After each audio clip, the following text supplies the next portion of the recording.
If you live here, fun is your thing. If you live here, tough is your thing. Smart is your thing. Caring is your thing. If you live in Massachusetts, community is your thing.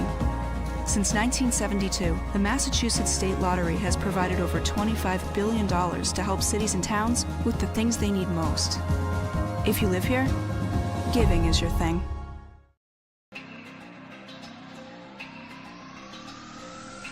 My family earns respect. My family clears bases. My family breaks records. My family wins MVPs.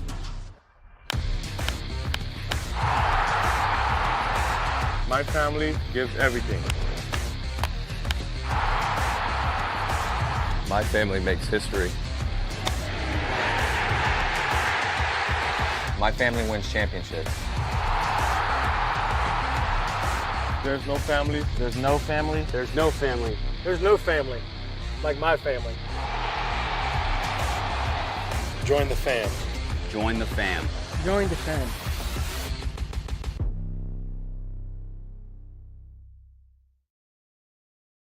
When Alaska Airlines needed a partner for the complex operations of travel, they made the switch to T-Mobile. Our 5G has Alaska Airlines and their customers covered, from major hubs to remote destinations, with 5G coverage ready now for the demands of today and the future. T-Mobile's network powers Alaska Airlines as they deliver next-level care for all customers.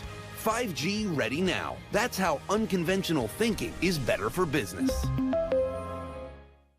Coke Zero is now Coke Zero Sugar, with great Coke taste. Some people were excited to hear the news, some were skeptical. So we're not gonna have the star of the show you're watching come out and say, "You'll love it."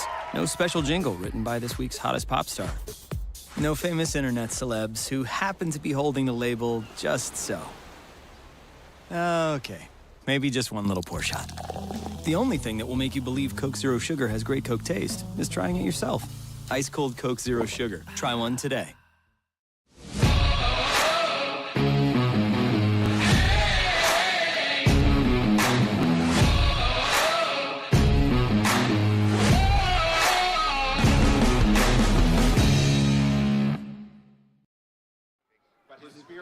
For the Hyannis Harbor Hawks, the objective is simple.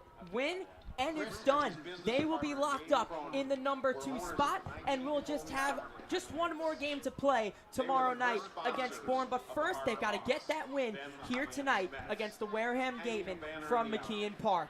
So happy to have you with us from the Tim Elstrom broadcast booth, everybody. And welcome in to the Tim Elstrom broadcast booth alongside Mickey Doolittle and Jacob Irons.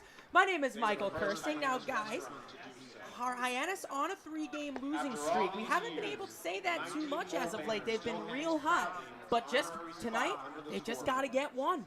Yeah, they just have to be one and be aggressive. And once again, they're in the control of their own destiny a little bit here just to try and lock things up in that 2 seed, which they're going to do pretty easily, you hope, is that you have 2 games to try and do it. And then also on top of it, you have a little bit of the tiebreaker. So if the worst was to happen for Hyannis to lose out, they have a little bit of help in their back pocket from how they played earlier in this year. But here against Wareham, an opponent that they have done really well against, they hope to lock up that 2 seed tonight and be able to push forward and go to bed tomorrow saying that game doesn't mean as much anymore. Yeah, Wareham comes into this game limping through the month of July. They have started out the season pretty hot, but so far in July they have not been great. So maybe you turn the page here to August on August 1st, and perhaps maybe you get a new Wareham team closing out the season strong. But right now, Hyannis, of course, 5-0 against them so far on the year. This is a game that they certainly expect to win. Yeah, you just mentioned it, 5-0, Mickey. You say that if you're the Harbor Hawks, see them rolling in, this could be a chance. This is a good team that you could say to face. But, of course, there is absolutely no team to be underestimated here on Cape Cod. Yeah, no, there is no one, and that's the beauty. We talk about these 10 teams here on Cape Cod are college super teams. They are the best of the best from across their conferences, their teams, and we've talked about it religiously throughout the year, is that once you get through one guy, that's still the other team's best pitcher as well. So this is the best of the best. Anyone can beat anybody on any given night. You just hope for Hyannis that your momentum's able to bring you here today. You're able to change up a little bit of mojo and be able to try and get one and lock things up at the 2 seed. Yeah, and they've got the man on the mound to do so. Mason Nichols out of Ole Miss. He had a fantastic game against YD in his last outing, so look for him to go maybe a little bit deep into this game, especially if he's not pitching in those first couple of playoff games, and really watch Eric Beatty try and utilize his length. Yeah, and what's so great about Eric Beatty and the rest of his staff is that this might be a little bit of a tense time to try and get things locked up. They still like keeping it loose, though, and that's what's most important to them. Yeah, that is what most important. At the end of the day, baseball is supposed to be fun. It's summer college baseball. You're up on Cape Cod. You get to do this every day with some of your good new friends here, especially in the later of the year. You're able to build those bonds. You saw it pregame today. Just a really fun atmosphere, guys picking on each other, and they understand that this is a little bit of their second family away, especially when you have to be here and you're with everybody day in and day out. Yeah, and because they threw that no-hitter, or not no-hitter, but a shutout against YD at Dunkin' Donuts Park in Hartford, Connecticut, the pitchers got to take batting practice today. We'll talk a little bit more about that later, but it was a lot of fun. Very loose vibes on the field. Yeah, that's what they did before the game today, was keeping it loose with the batters taking BP, and our own Bria Losick talked to Ethan Lanthier about exactly that.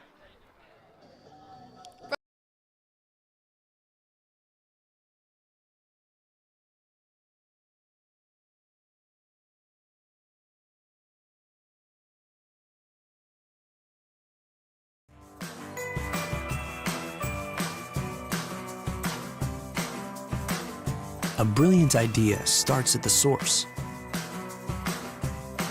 Through innovative design, we're taking steps to create a better future.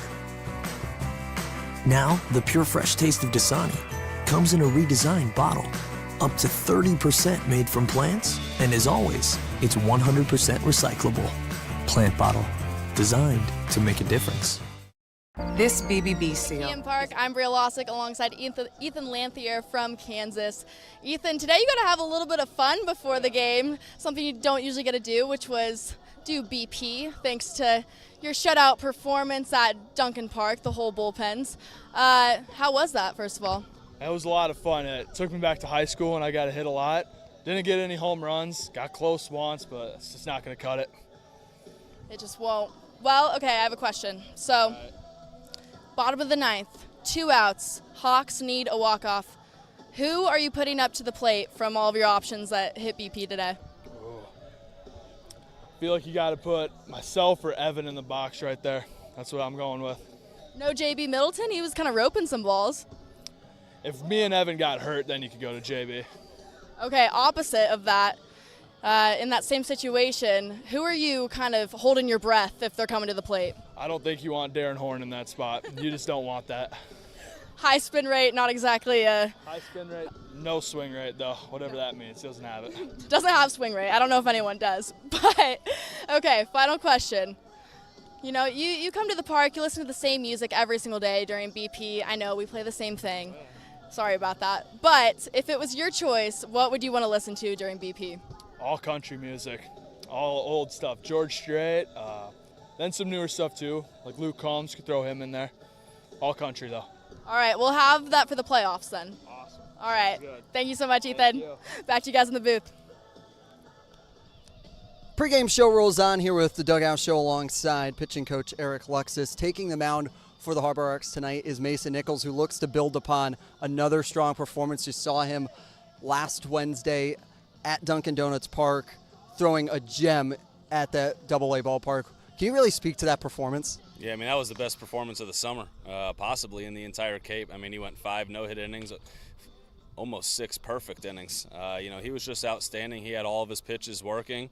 Ball was coming out really good. He threw a ton of strikes and had a lot of success. So we're hoping that he can build off of that outing from last week. And, you know, he's got the ability to do that again here tonight. And it's exactly the kind of outing that we're hoping that he can have.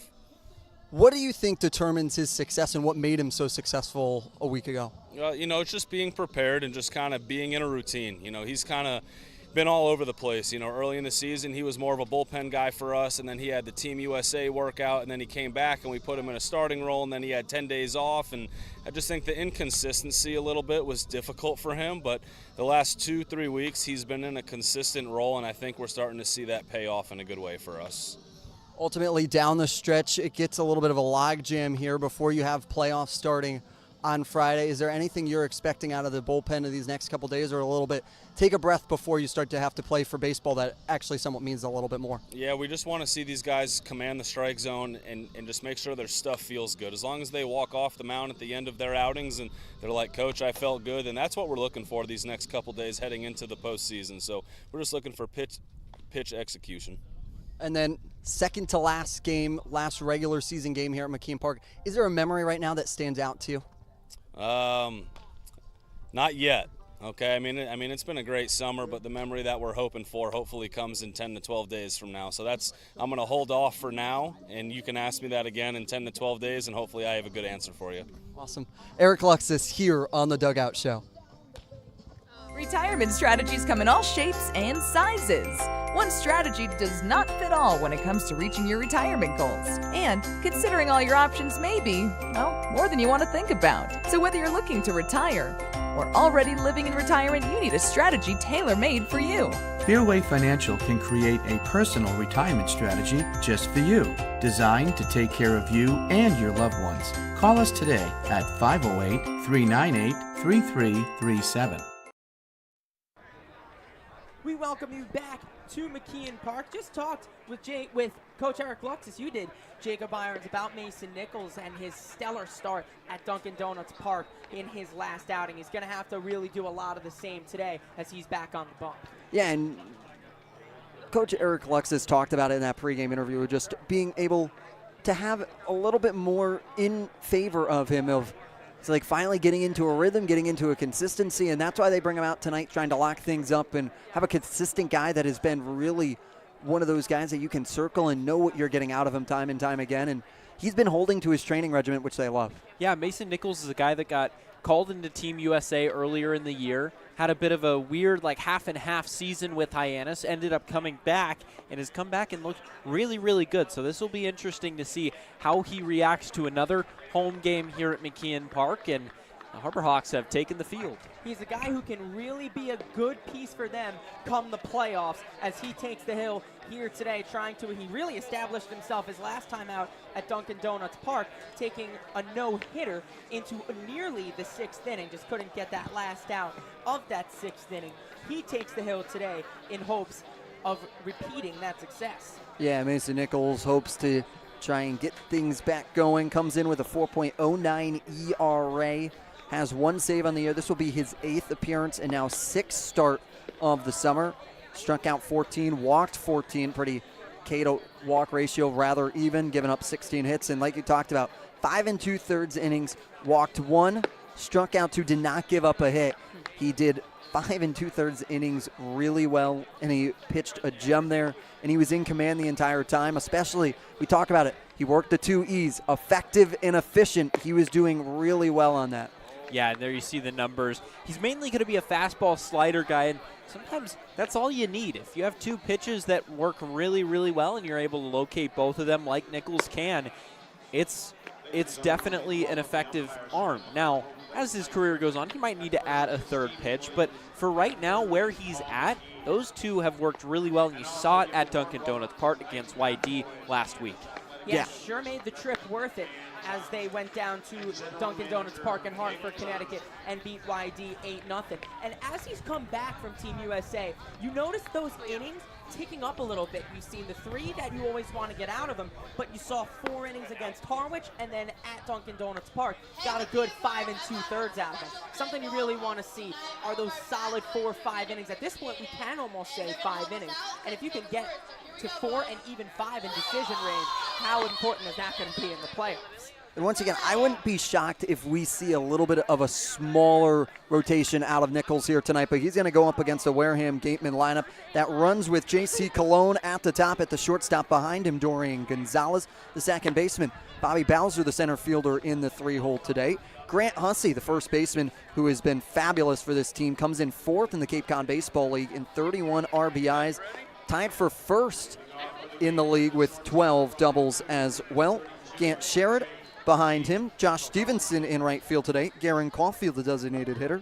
Renee Lastris doing the catching for the Gatemen, and rounding things out is Michael Brooks, the third baseman for the Gatemen in their lineup.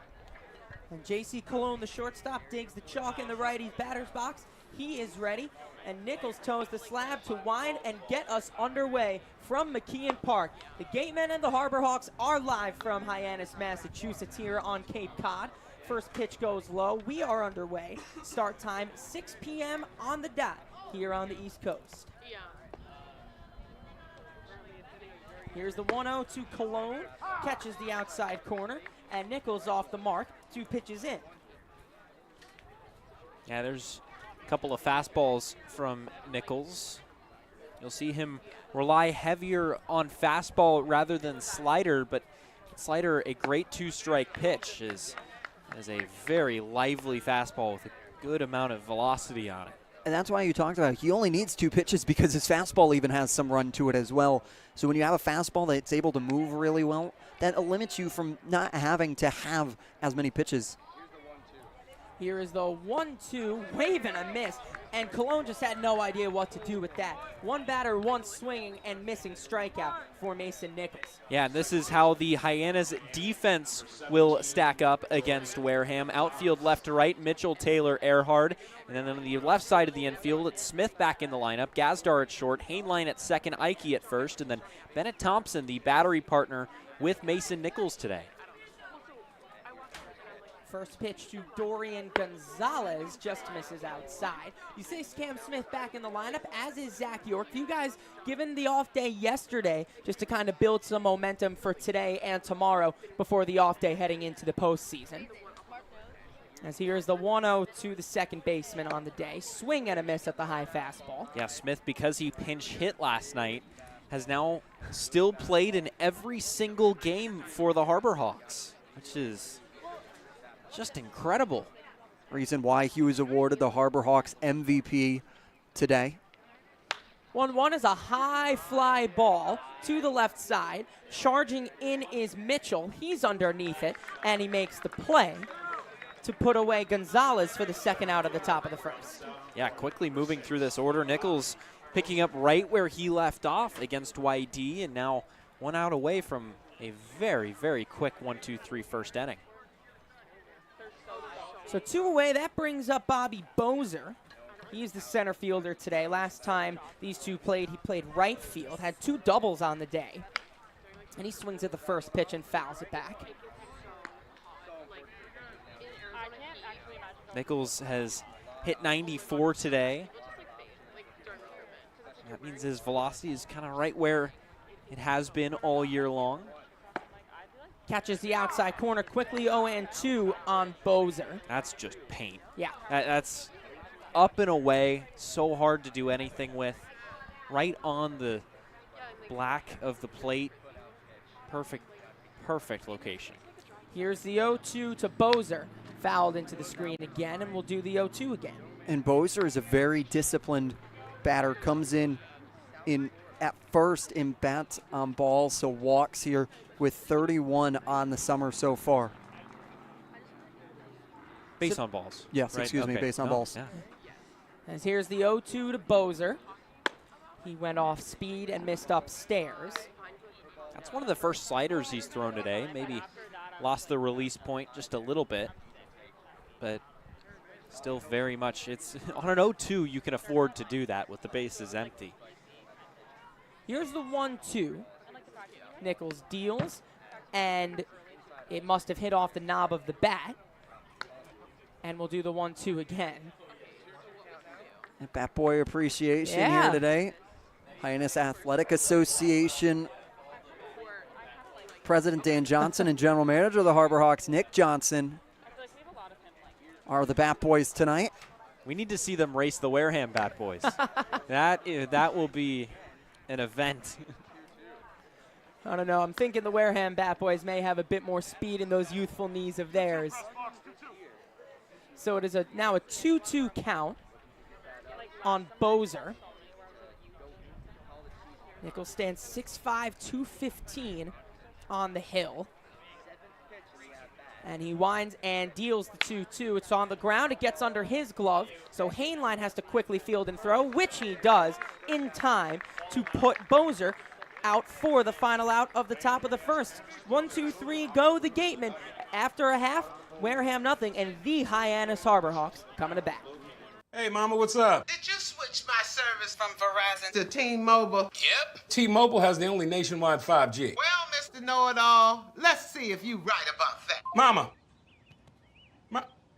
Hey, Mama, I'm working. It works at the pie shop. T-Mobile's 5G works inside and out. Hey, what you need, Mama? I'm trying to watch the game with my boys. It works in the park. Oh, okay. Mama? It works at the aquarium, in the parking garage, at the beach, in the elevator. It works in the movie theater, too. Oh, shush yourself. I'm talking to my baby. You're driving me crazy. I was just calling you to say thank you, baby. I love you. I love you too, Mama. Yes, Mama. It works in the kitchen. Hell, Mama. Mama? 5G, it works in the club. Who are you on a club with? All about it. Hell, Mama. We welcome you back to McKeon Park. A nice 1-2-3 inning to start things off for Mason Nichols, and this will be the lineup that now backs him up. Yeah, it'll be Zach Earhart leading it off from Oklahoma State. He's looked really, really good as of late. 11 for his last 21 in the last week. Nick Mitchell hits second and plays left. Cam Smith back in the lineup tonight in the starting lineup. Still has played every single game this year for the Harbor Hawks after pinch hitting last night. Zach York, another addition back into the lineup, a staple of that cleanup spot in the last couple of weeks. He hits designated hitter and cleanup. Brandon Ike, the first baseman, hits fifth. John Gazdar, the shortstop, hits sixth. Another regular starter back in the lineup today. Will Taylor, the center fielder, hits seventh. Bennett Thompson, the catcher, will hit eighth. And Elijah Hainline, the second baseman, will round out the starting lineup as a sort of a second leadoff hitter that we've said so many times. Hyannis likes to put a very capable hitter at the bottom of the lineup to try and set the stage for the top of the lineup. Yep, and it's Hainline tonight. Other nights it'll be Trey Lipsy, but they've used that role really, really well, and that is the lineup that will face Chase Chapman out on the hill for the Wareham Gatemen. Chase Chapman out of St. Thomas University in Cape Coral, Florida, comes in for his fifth game. This will only be his second start of the summer up here. Has a 6.00 ERA through 9 innings pitched. A D2 guy that looks to fare well against, and so far has against some of the bigger name brand talent, and really goes to emphasize that no matter what level you are, good baseball players are good baseball players at every level, and Chapman's going to try and hold true to that sentiment tonight against Earhart and the rest of this lineup. Yeah, this league is the great equalizer, and Zach Earhart learned that real fast. He started 0 for 26 this season, but has come all the way back, and look at what he's done. 2 homers, 17 RBIs to the tune of a 300 average after not getting a hit in his first 26. As Earhart takes the first pitch on the outside corner. We were talking about yesterday, went up against his teammate in O'Toole from Falmouth, and I talked to him, I said, hey, you held true, because I was talking to him pregame yesterday, and he said he saw him well, and I saw him today. I said, well, you held true to your sentiments. He's like, yeah, I did okay yesterday. He had 2 hits against him. In that third at-bat, he was coming up, and manager Jeff Trundy for Falmouth decided to pull O'Toole right before he could face him a third time. And that's what I said. I said, you even got the pitcher pulled. He was like, that's when you know you're playing good baseball. Yep. They were seeing eye singles as well. They were hit pretty hard. Yeah, they're scared of you. He only did not reach once. 2 singles, a fielder's choice, and an E6. As the 2-1 to Zach is a little flare into left and down for a base hit as his hot second half continues with a leadoff single. Yeah, now after we talk about leading it off, now with a 3-0-3, but this is a Wareham defense that's already going to get tested here with their first runner on. It goes Sherrod, Bozer, Stevenson left to right in the outfield. Brooks, Colon, Gonzalez, Hussey left to right in the infield, and Lastris, the partner of Chapman. So here is Nick Mitchell, the Indiana commit out of Western Illinois this year. Will play baseball in Bloomington come this spring. Earhart leads off first, and the first pitch to Mitchell catches the outside corner with a fastball.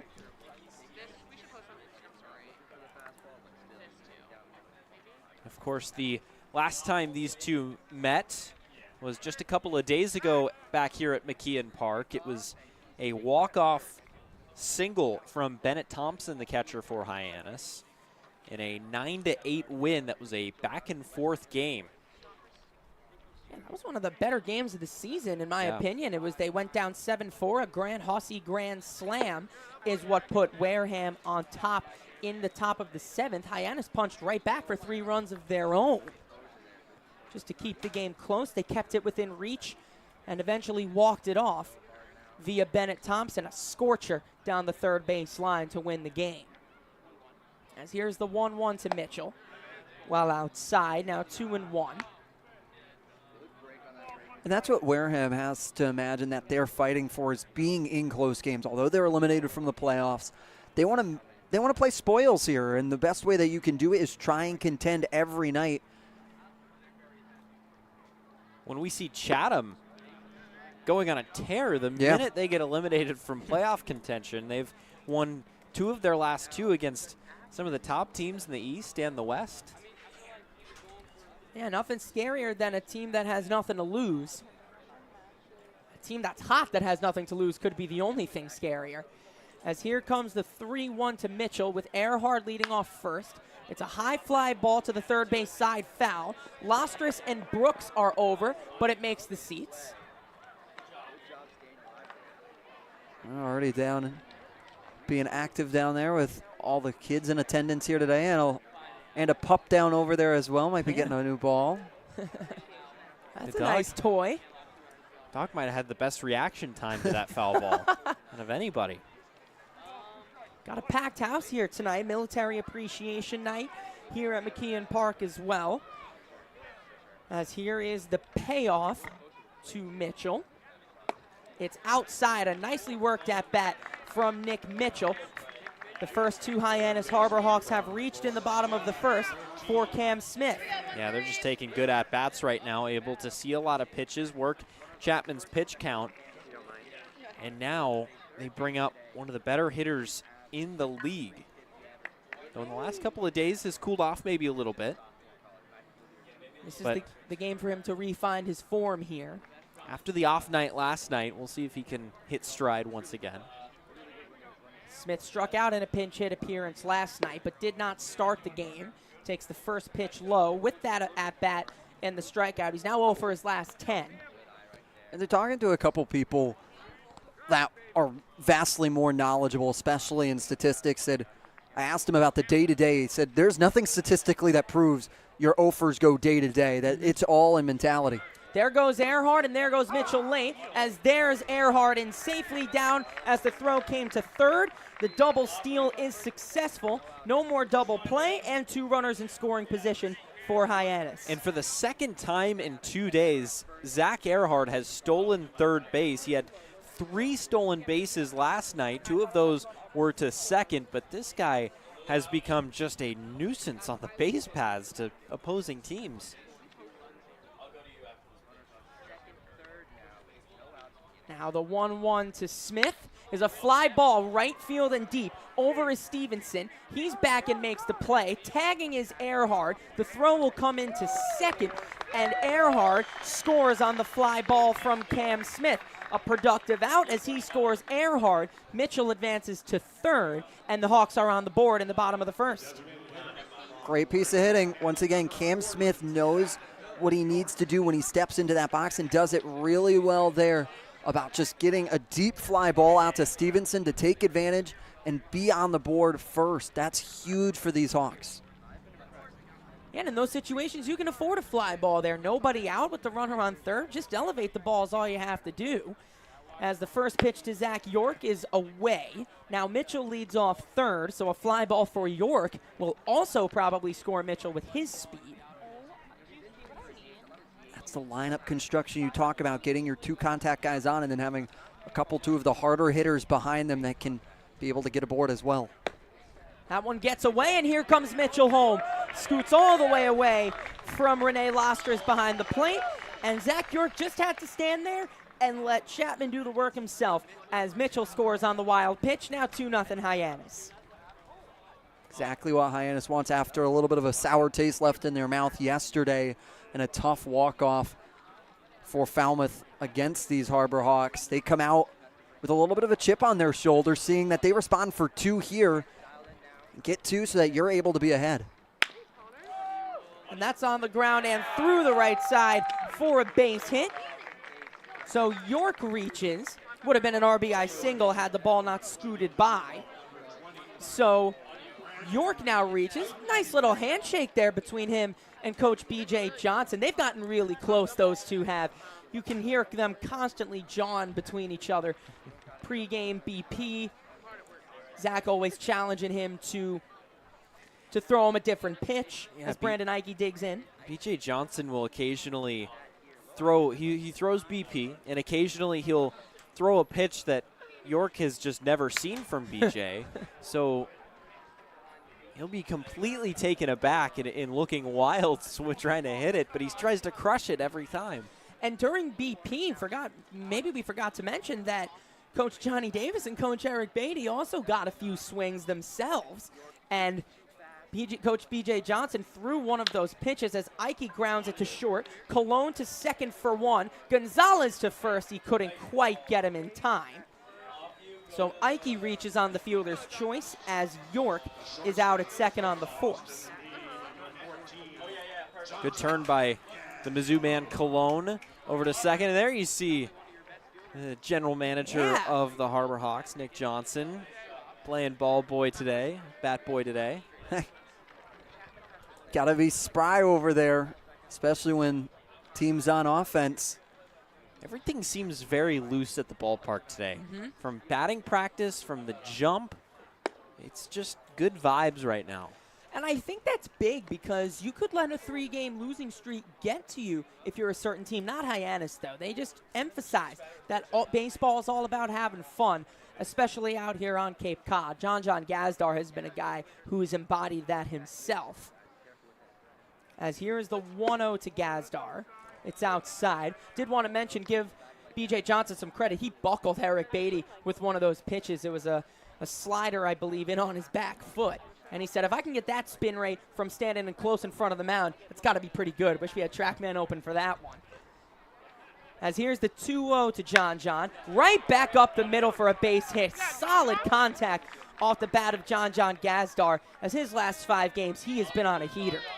Yeah, Gazdar 8 for 16 in the last week entering this, and he does not miss the fastball at the knees, able to stay within himself, 96 miles an hour off the bat. Good piece of hitting. Yeah, great piece of hitting and taking it right back up the middle. Hitting coaches delight to hit in every level of baseball. That center field shallow dropper line drive. So 2 away for Will Taylor. First pitch taken outside. Taylor out of Clemson University. Talked to our very own producer Josh Schreiber today on the Early Bird podcast. Talked about how his nickname Whale Taylor came about. How it came about could also be from the guy speaking to you, describing the action right now. Courtesy of Michael Kirsten. Thank you very much. Here's the 1-0, tipped into the mask of Lostris. So home plate umpire will just take some time to give Lostris a breather. And we talked about it last night on the broadcast, guys. I'll say it again for those who couldn't catch it. I still can't pinpoint what I said when I said it, but I said Whale Taylor. Yeah, I don't know either. It's just, I know you said it. Yep. I don't know when, though. And it's caught on wonderfully. I'm so glad I could be an inspiration. Might have been a Harwich game. Maybe. I have no idea. But Will loves it himself. So I'm glad that I could be of some inspiration.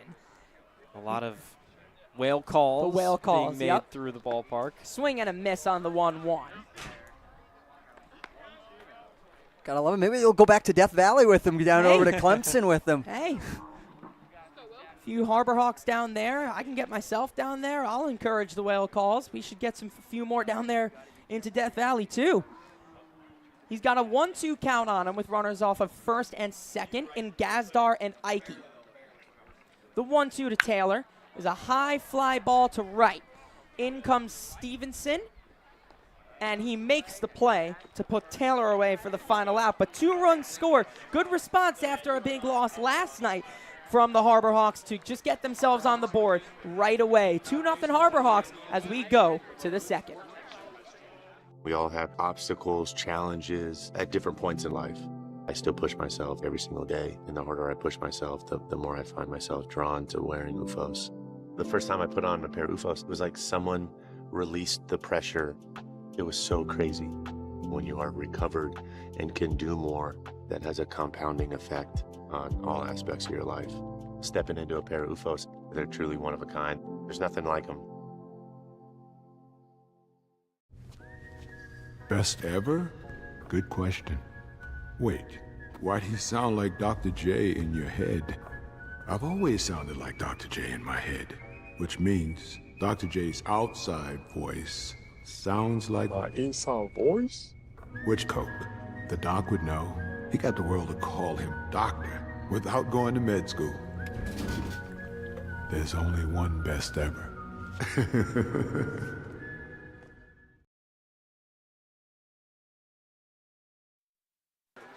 To the top of the second we go. We welcome you back to McKeon Park, where the lights shine bright all season long, thanks to the Knack Cape Cod.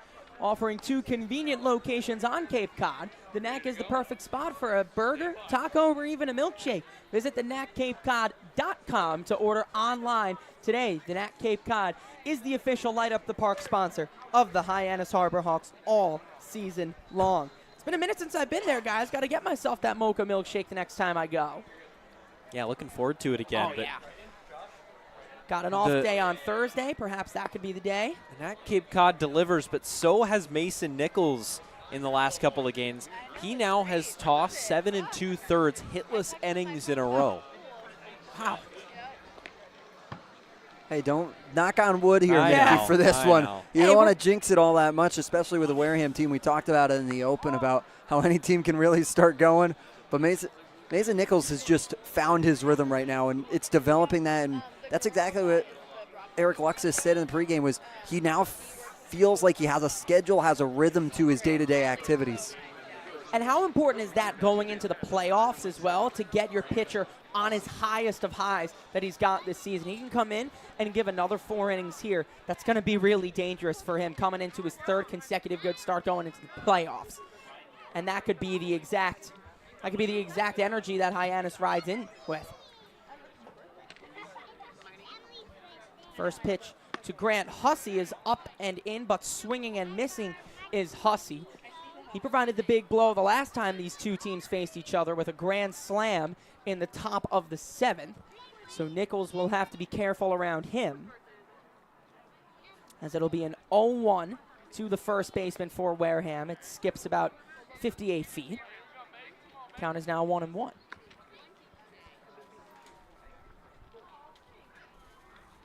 Hussey got some cool NIL merch. The Huss bus with a little bit of the bus on the shirt. Broadcasters for them were wearing it one of the other, I think, 2 nights ago when they were back at Spillane Field. Okay. Soft fly ball to center. Over is Taylor to sit in front of it and make the play to put Hussey away for the first down. One cool NIL opportunity flies out to another cool NIL opportunity. Whale Taylor. That'd be great. That is a broadcaster's dream, the Huss Bus. That is an awesome nickname. Yeah. As there you see Taylor out in center field. The Huss Bus rolls into Hyannis. Yeah. As here's the first pitch to Grant Sherrod. That's a fly ball, shallow right. In comes Earhart, and out came Hainline. And Hainline just tried to flip it over to Earhart because of the way his momentum was carrying him, and I don't think Earhart saw it coming. So that allowed Sherrod to get to second with 1 man out. Strange play there, but Grant Sherrod ends up on second. So that means that Mason Nichols' hitless streak ends at 8 innings, and there you see it one more time. It was a interesting play, interesting decision to try and shovel that on. It wasn't necessarily like Sherrod was even close to the first base bag and turning it, but ultimately he gets an extra base. Yeah, strange play. That sees Sherrod end up on second. That brings up Josh Stevenson. He shows bunt. He's pushed a really nice one down the third base line, but it's trickled just foul. That might have even had enough of speed on it to kick off that lip and roll back fair, but Smith made sure that's not the case. So count is 0-1 on Stevenson. Went up real high to go get that bunt. Going to be a single with the advancement on the error by Hyannis in the official scores column today. So runner now in scoring position for Stevenson. The 0-1 way upstairs, now 1-1. After committing a pair of errors last night, Hyannis, her defense slipping just a little bit in the last couple of games, still vastly improved from the last couple of months, especially given the middle infield of Heinlein and Gazdar that's come in and just have been fantastic double play partners. Yeah, Gazdar has played at both positions, shortstop and second on either side of the bag. And we've seen his safe hands, his soft and smooth hands at shortstop on display ever since he's gotten here. As here is the 2-1 to Stevenson. It's low. Now 3-1 the count on Stevenson. Nichols just working the fastball around the zone right now. Trying to see how far Stevenson will go, but on a 3-1, have to imagine this is going to be coming down a little bit hard of the plate. You got the open base. I think you can still afford to try and work the edges. The 3-1 catches the knees. That's really good with the fastball. Good location from Nichols to lock that back in, and the count runs full. Yeah, 91 miles an hour, perfect pitch right on the corner of the plate. So it'll be a full count pitch coming to Stevenson with Sherrod leading off second, as the payoff is a high fly ball to right. Over is Earhart. He settles under it and makes the play. Tagging is Sherrod. The throw into third gets by Cam Smith. And if not for Nichols backing up, you may think that he scores there. So a good backup on the play by Nichols. But a good throw from Earhart, just barely offline. And Smith let it trickle by. Sherrod now stands on third. Great backup by Mason Nichols. Great fundamentals there from your pitcher, able to go there as soon as he realized that Sherrod was going to have an opportunity to try and tag up, going right behind Cam Smith, and is there and ready and prepared for that exact situation. You see a lot of pitchers not do that or late to back up a throw like that, but Nichols keeping his head up, able to do it. You got to go a long way off the pitcher's mound to get all the way behind the third base bag. Those good fundies. We talk about those fundamentals. That can cost you games there if you don't execute, as that's a high pop-up. Foul on the first base side. Over is Ike right in front of the Wareham dugout to make the catch. That strands Sherrod on third and keeps Wareham at bay. We're through 1.5 from McKeon Park. It is 2-0 Hyannis. Diet Coke? Were you my mom? You should be so lucky. Because you know what moms do? Well, I suppose we should start with the whole giving you life thing. It seems like that should be enough. No? Okay. What about her ability to send shockwaves through the neighborhood without saying a word? Or whip up a ridiculous handmade costume that you forgot to tell her about? Not to make you happy, but because she had a reputation to uphold. She invented rideshare, called it carpool, and did it for free. She didn't need those dating apps either. You copied her jeans, her spin, her shoes, her scrunchie, and whether you realize it or not, her music. Why not? Oh, and she can win any argument in 4 words. Because I said so. Everything you're trying to do, she's already done it, did it better, and she did it with a Diet Coke in her hand. So, drink what your mama gave you.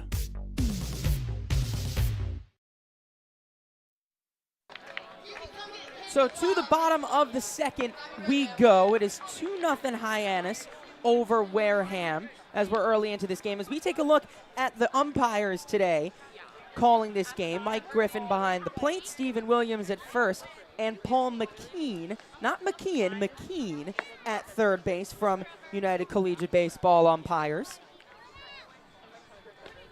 Got some good umpiring this year. As Griffin, you see right at the front of your picture in the circle, calling signs behind the plate. Yeah, it feels like umpiring has taken a step up since the deal was cut. Of course, Bowers yesterday behind home plate, but Silva Martinez against Orleans, and then Freddie DeJesus, one of the better umpires that we've really ever seen come through the Cape Cod Baseball League. He was the umpire in the Katuitt game, very willing to give explanations. Yeah, same with Tony Letizio in that game with DeJesus. That was a real good umpiring crew. We commended them on air for that game as the first pitch to Bennett Thompson is grounded to second. Gonzalez up with it and throws in time to put away Thompson for the first out. Yeah, he got a big chunk of that ball, 98 miles an hour off the bent. Unfortunately, just beat it into the ground, and it was right at the second baseman. So one away for Hainline. Elijah Hainline transfers out of Washington State from Wazoo, staying in the Pacific Northwest as he dunks it in for strike one. Not Mizzou. Not Wazoo. Mizzou, Wazoo. I love that. Wazoo is a fun one to say. He stays at the Pacific Northwest. You know what's more fun to say? What's that? Mizzou. Yeah. From the Mizzou guy himself. Yeah. He'll go to Oregon State. The Beavers will have him. Still not how you say that. It's how I say it. It's how I say it. He's quickly down 0-2. Just inside. As Chapman thought he got that one on Hainline. But his performance here. How you liking Maryland University? Well, first off, it's the University of Maryland, if that's how you want to say it. No, I prefer Maryland University. That's right. how I say it. To each his own. As it'll be a 2-2 count. I can't fault you. I say things wrong. As it'll be a 2-2 to Hainline. He swings and misses. Nasty slider from Chapman to set down Hainline, swinging for out number 2. Yeah, filthy pitch. 78-mile-an-hour breaking ball that just an inch away from the zone. Hainline swings through it, but now you bring back up that we talked about in the top of the bottom of the first, excuse me, is how hot Earhart has been. The first pitch to Zach is taken low. That can make a difference, though. It's not the University of Clemson. It is Clemson University. Depending on which place you talk about, it could make a difference when you say University of Maryland or Maryland University. Not in that case. So is Clemson in, like, Clemson, an actual place called Death Valley? Or is it like a nickname? No, that's what it's referred to as. That's what, like, the football field as. Yes. And gotcha. That's like, no, it's not the actual town of Death Valley, South Carolina. Because growing up, until I was like 8 or 9, I thought that they played in, California, Southern California, kind of Arizona area. Now they do play in Clemson, South Carolina. That is their town. That's a town made for the university. As he was swinging 3-0, it's on the ground to short. Cologne fires a bullet across from short to just get Earhart in time to end the inning. 1-2-3 go the Hawks in the bottom of the second. We're through 2. It is 2-0 Hyannis. That chip on the shoulder, that started at a very, very young age. People's expectations are, they're cool, they're fun, but mine are bigger.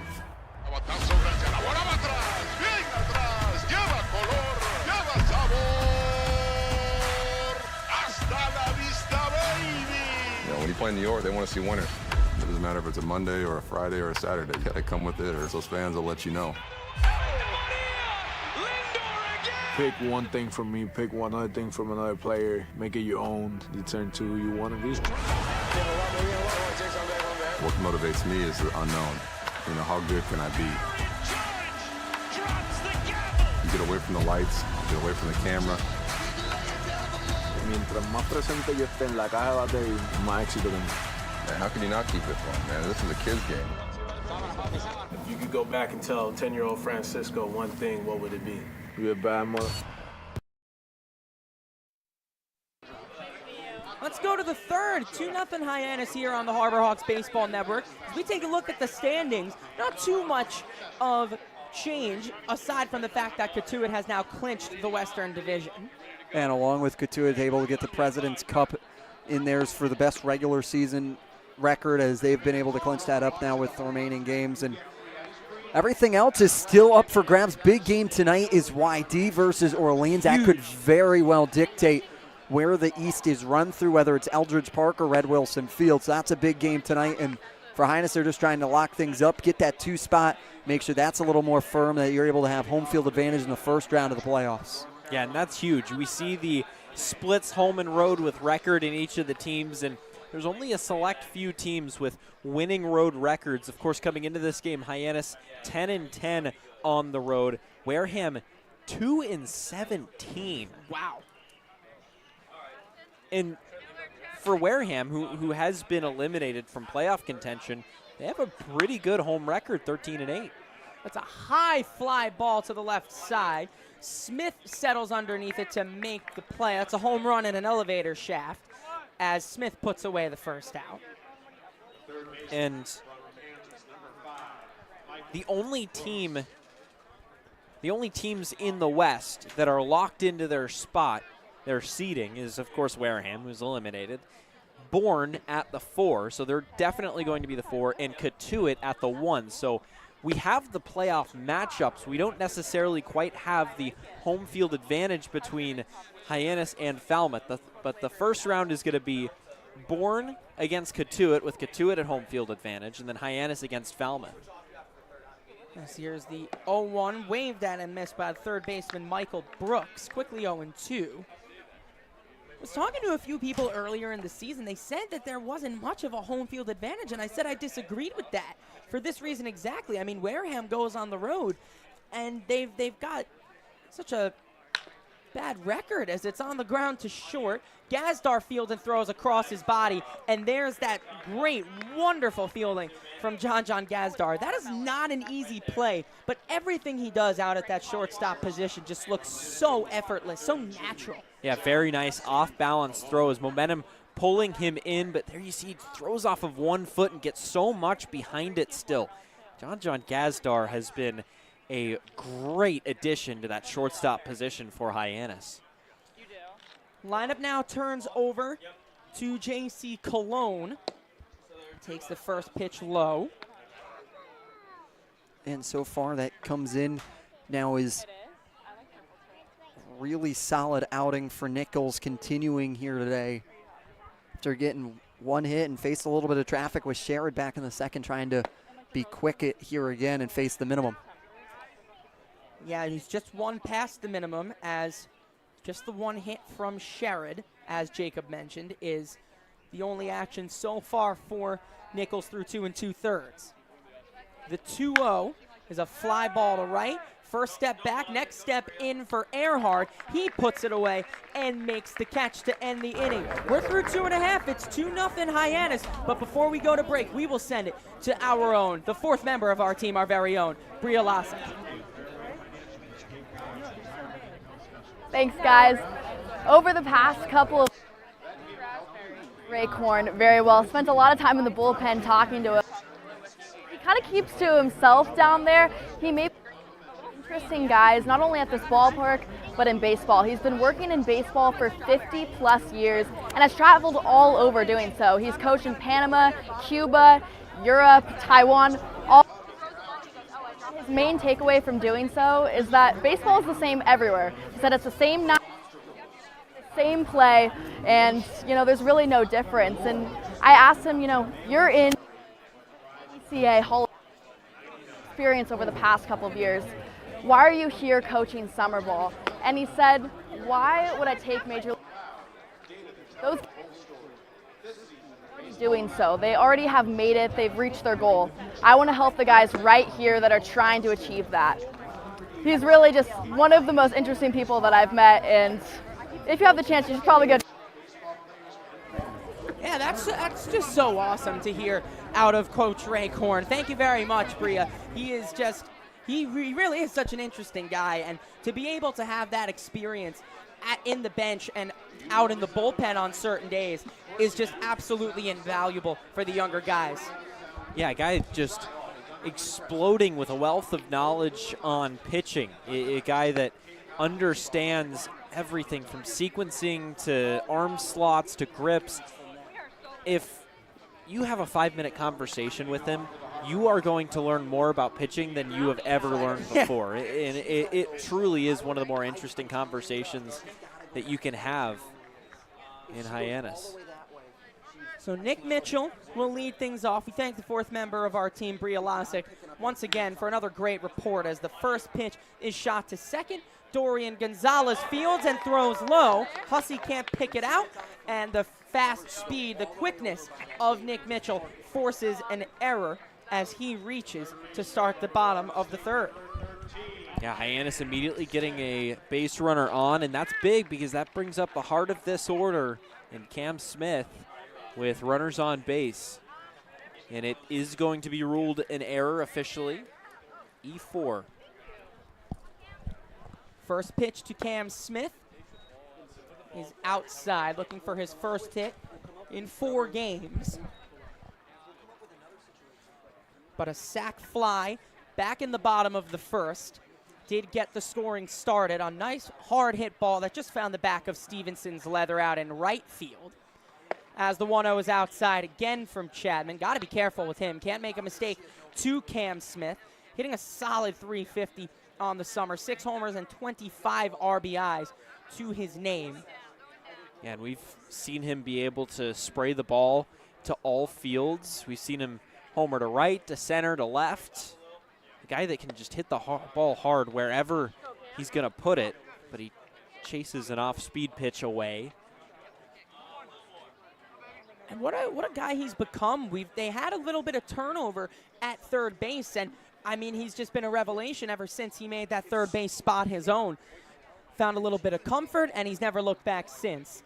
2-1 is shot to third as it's on to second for 1. They did get, the foot was on the bag, says the third base umpire, beg your pardon, as Mitchell walks. We'll take another look to see if he was pulled off. Take a look here. This is what you want to look at, whether they get over there, slow it down perfectly for us, and whether that foot's off, and it is there, but the question is whether or not that foot, as soon as he had the ball on the transfer, had it. But now this is what you love about skipper Eric Beatty. He does not argue. He's going to go ask if he can have an umpires meeting here with this United Collegiate Baseball umpires team to see if he can ask help from his partners. Yeah, he was immediately out of his third base coach position and into field of play, asking for time, wanting to go have a conversation, and now asking for the ruling, and they're going to uphold it, and he's out. But that's what Beatty does. He doesn't jaw. He doesn't go on and on. He just asks to see if there was another view, a better one than what was seen, because you get that extra view, that could change the call. That's all they've got here, no instant replay. So another set of eyes is the best they have. As the first pitch to York misses. So Smith does reach on the fielder's choice, and Mitchell now officially ruled out on the force.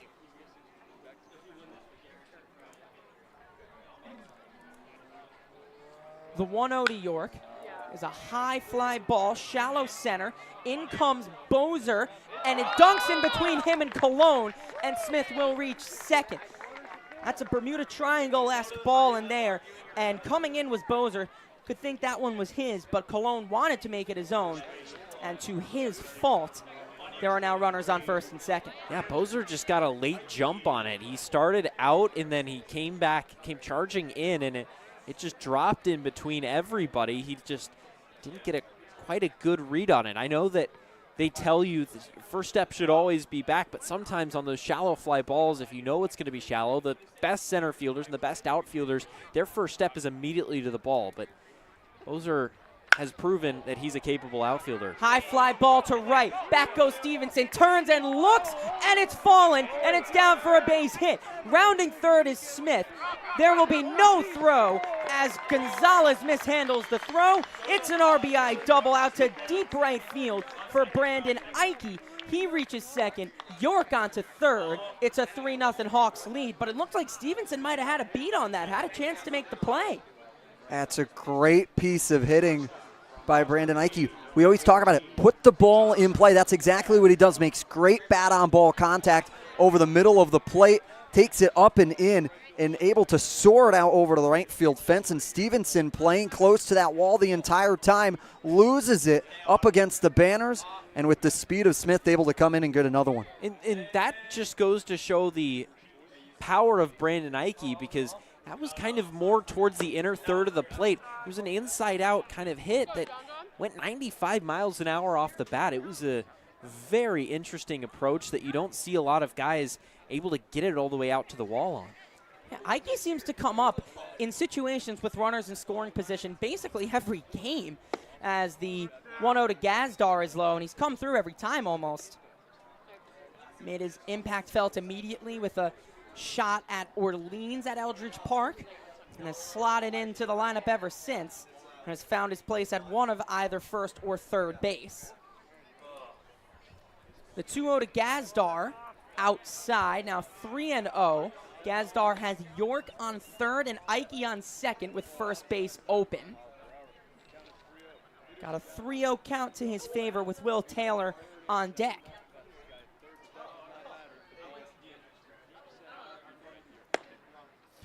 Catches the inside corner for strike one.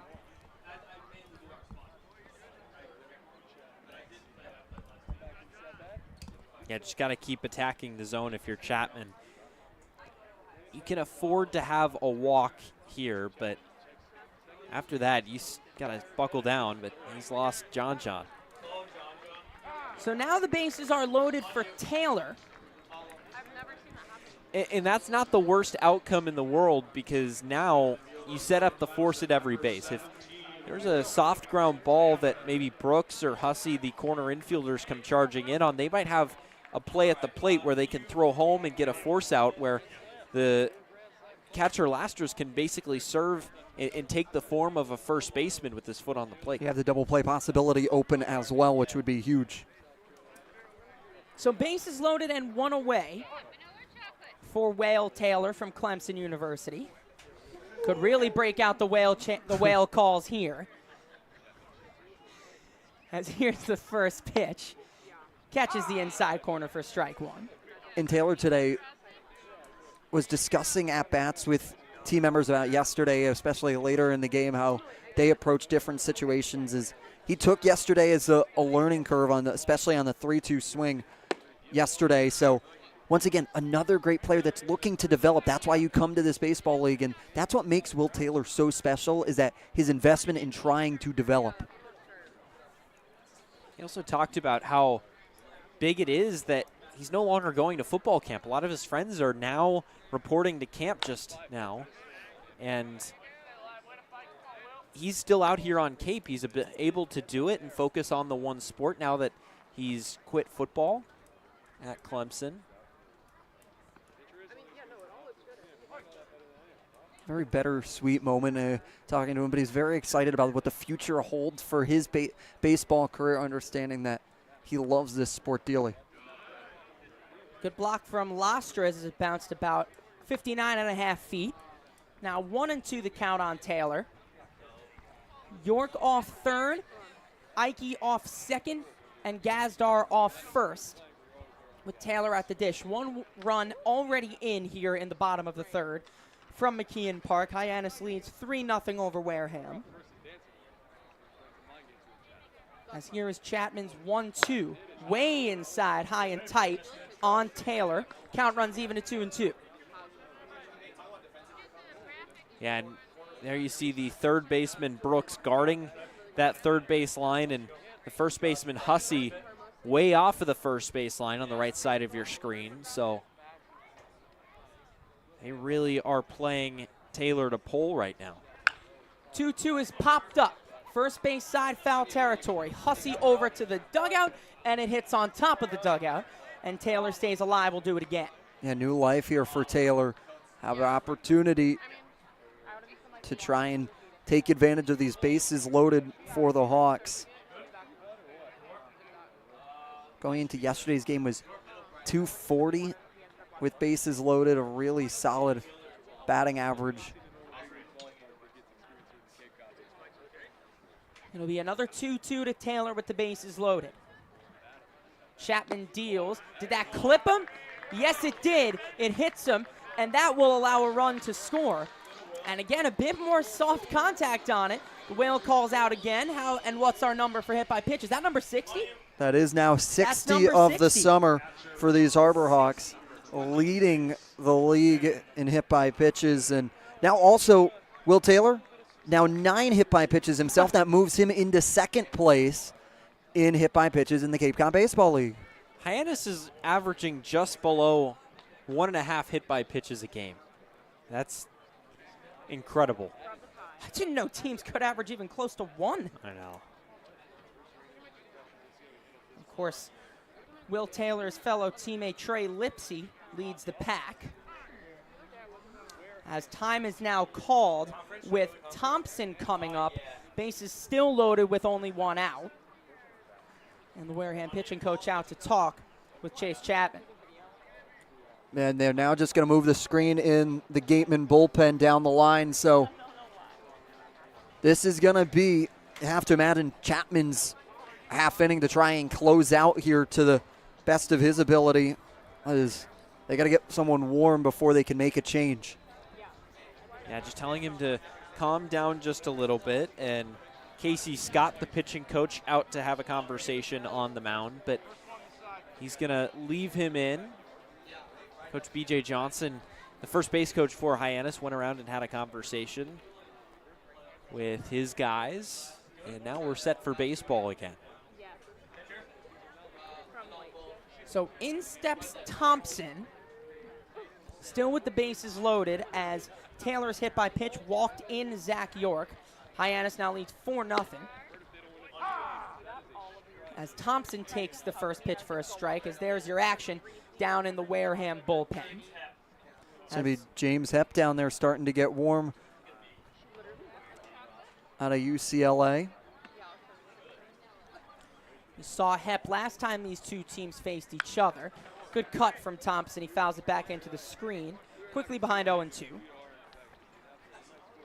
Hepp through 2/3 of an inning, allowed an unearned run.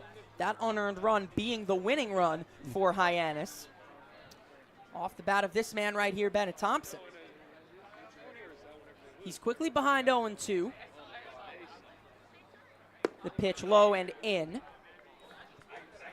And that's what he does so well. Even at an 0-2, he's disciplined in the box, understanding the pitches he wants to hit, and has great awareness. That's what we talked about with Cole Vellis, one of the baseball ops guys, is that level of advancement. You've played college baseball now for over 2 years. You're able to know the zone. Just inside, now 2-2, another discipline take. Hyannis really brought Thompson in for his glove and his defense, but also a more than capable hitter that, like you said, has a bunch of control of the zone, able to just pick and choose, really picky hitter. Even if that pitch is an inch out of the strike zone, he's not going to swing at it. 2-2 is chopped to short. Bozer throws onto first and in time to get Thompson, but Ike will score, so despite the ground out, Hyannis now leads at 5-0. Yeah, it's a good piece of hitting. Exactly. Good piece of hitting and hard hit ball into the hole against Cologne that you can only go over to first base with. So, but once again, still have 2 ducks on the pond here. Try and get as many across. We talk about run differential mattering, especially down the stretch. First pitch to Elijah Hainline dunks in for strike 1. Hainline has had a bit of a rough go at it. Just 3 for his last 25 over his last 10 games. It'll be a good spot to break out of it here with 2 runners in scoring position. As the 0-1, big swing and a miss from the now Beaver. He's quickly behind 0-2.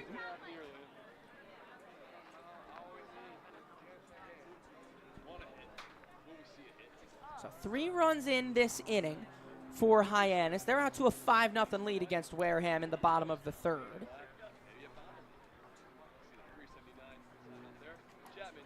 The 0-2 is on the ground to short.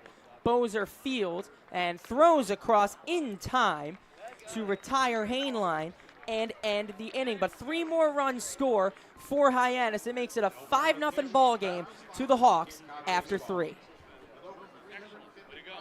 Retirement strategies come in all shapes and sizes. One strategy does not fit all when it comes to reaching your retirement goals. And considering all your options may be, well, more than you want to think about. So whether you're looking to retire or already living in retirement, you need a strategy tailor-made for you. Fairway Financial can create a personal retirement strategy just for you, designed to take care of you and your loved ones. Call us today at 508-398-3337. Your future begins at Dean College. Make a difference. Leave your mark. Break the mold.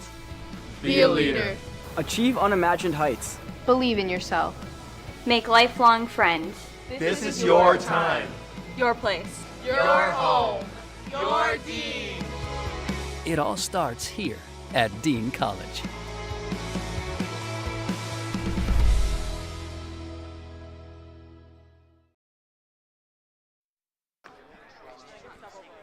Let's go to the 4th. Mason Nichols is back out. Now, something I find so interesting, guys, as are we gonna do trivia this inning, or oh, we're ready for it. So I'll save my thought for after this, as here we go.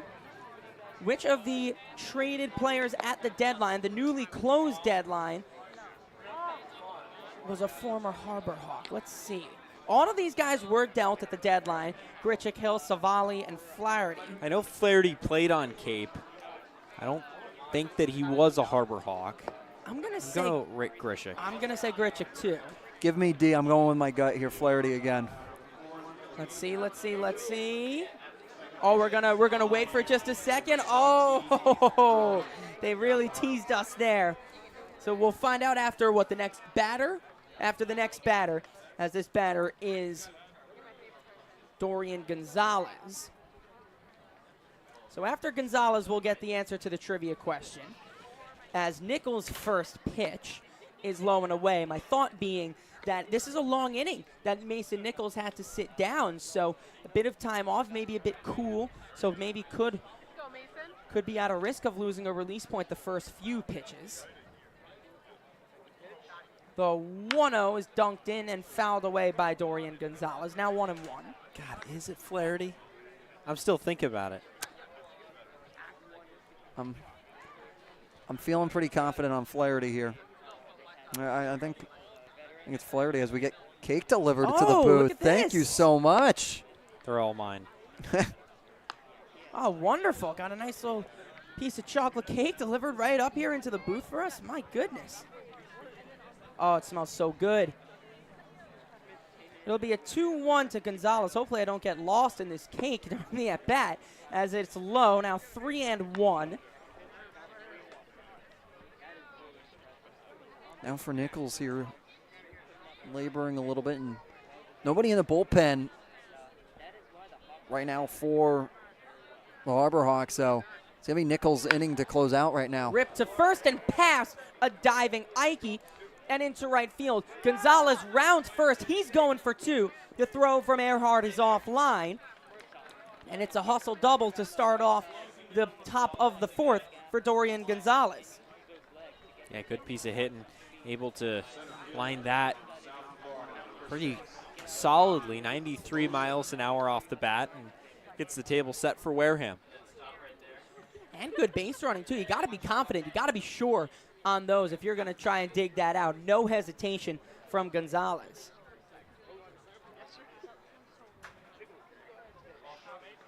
As the first pitch to Bozer is upstairs.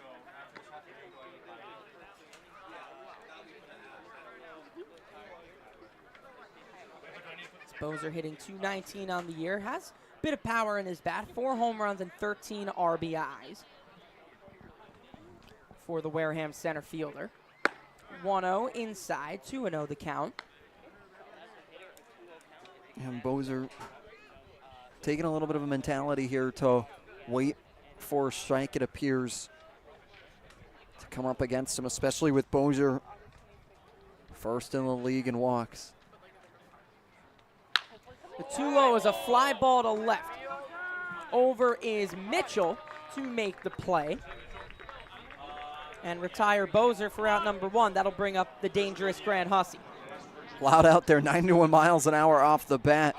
Just doesn't have that much distance to it at 276. Okay, here we go.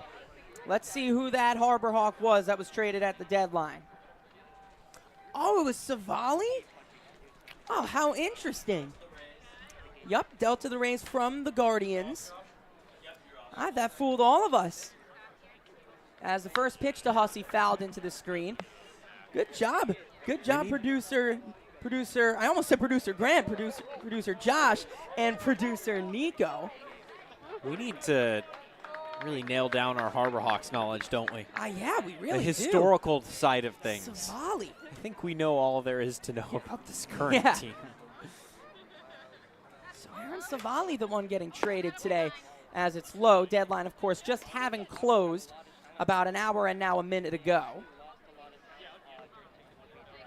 And Savali getting traded to the Rays as they try and make a push up to try and close on the Orioles. A little bit of a wilder deadline in the MLB. Yeah. A lot of big names moving all over the country. The 1-1 upstairs. Few names that were initially in play now no longer having been moved. Cody Bellinger, one of those names, as the Cubs went on a real heater, and within about that week or so, they went on an 8-game win streak. That changes the status of Bellinger, whether or not he's on the move, as the Cubs kept him on the Windy City as it's fouled away. Now they count 2-2 on Hussey. Yeah, and Justin Verlander getting traded. That was a big one. Yeah. For two very highly ranked prospects as well. Has Scherzer decided to exercise his no-trade clause or not yet? He was traded last night, I believe. Yeah, but he had a no-trade clause. Oh! So he's deciding whether or not to... Yep. And they've got him picked off at second base. They'll throw down to third and get Gonzalez trying to stretch it. Good awareness from Nichols on the mound to catch Gonzalez leaning. He was too far off second. He had to try and go to third, but to no avail. Yeah, 165 pickoff, but just kind of got caught in between. Nichols had that spin move on and was able to fool him, freeze him a little bit. He didn't look like he was going necessarily on first movement. The 2-2 outside. And I am just getting word that Scherzer decided to not execute his no-trade clause, so he is on the move. Yep, I think that became official yesterday, maybe 2 days ago. As here's the payoff, just low to Hussey. Good at bat there from Grant Hussey as he works a 2-out walk. Yeah, great at bat there from Hussey, staying in the box and letting Nichols come to him. But doesn't get any easier with Sherrod, who is able to get to Nichols back in the second. He went all the way to third, but was left stranded over there. First pitch is on the ground to short. Gazdar goes the short way and retires Hussey to end the top of the fourth. We're through 3.5 from McKeon Park. 5-0 Hyannis here on the Harbor Hawks Baseball Network.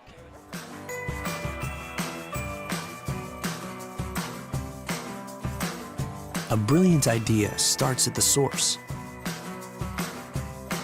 Through innovative design, we're taking steps to create a better future. Now, the pure fresh taste of Dasani comes in a redesigned bottle, up to 30% made from plants, and as always, it's 100% recyclable. Plant bottle, designed to make a difference. This BBB seal is a badge of honor. It's a sign that this is a business you can trust.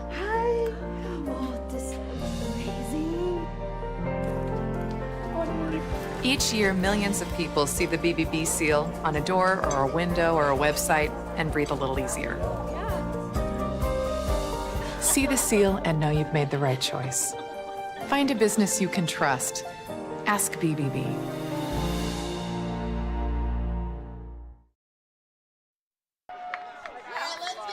There's your pie eating contest here at McKeon Park. Hopefully they won't be feeling too sick after the pies, but if they do, they can go to Cape Cod Healthcare, as they are proud to be the official healthcare sponsor of the Cape Cod Baseball League.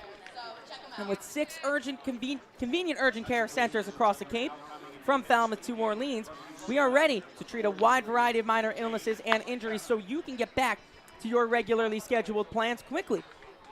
Open daily with no appointment needed and staffed by board-certified ER providers. View those wait times at CapeCodHealthcare.org. Cape Cod Healthcare, urgent care, minor emergencies, major attention. So Hep comes in to face Hyannis, a familiar foe. As we see a nice crowd on hand here tonight. Beautiful Tuesday night. Happy August, everybody, as August 1st is now upon us. August means playoff baseball on the Cape, and it also means a really nice atmosphere as we get into the dog days of summer. Yeah, perfect weather, perfect baseball weather as the sun begins to set. The last couple of days have been beautiful. And looking ahead at the future forecast, tomorrow we're going to have another beautiful day for baseball, high of 72. But then as we get into the playoffs, it's going to be a little bit sketchy with some scattered storms. Friday, a 40% chance of rain. Saturday, a 30% chance. So it'll be interesting to see if we can get in some of those playoff games on time. Yeah, I don't want the playoff parade to be rained on out here. So it'll be Zach Earhart to start things off. He was the only Harbor Hawk that did not come to the plate in the bottom of the third. He takes the first pitch in there for strike one. Earhart represents the top of the order. It'll be him, Mitchell, and Smith, 1, 2, and 3 in the Hyannis order here in the bottom of the fourth. Here's the 0-1 to Zach. He fouls it away, 0-2. Earhart has gone through a bit of a swing transformation this summer, a stance transformation. He's brought his hands down closer to his right ear in his stance. Earlier in the summer, he had them a little bit higher.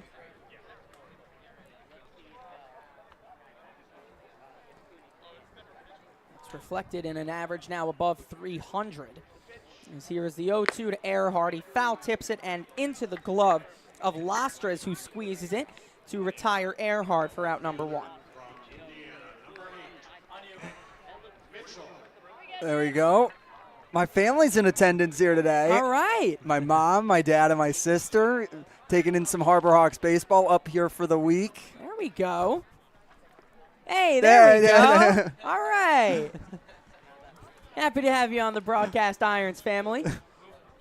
So 1 away. They've got to be enjoying this game right now as we talked about beautiful weather. So far, pretty good performance from Hyannis, too. Do you get that you look like your dad a lot? I do. Yeah. I do.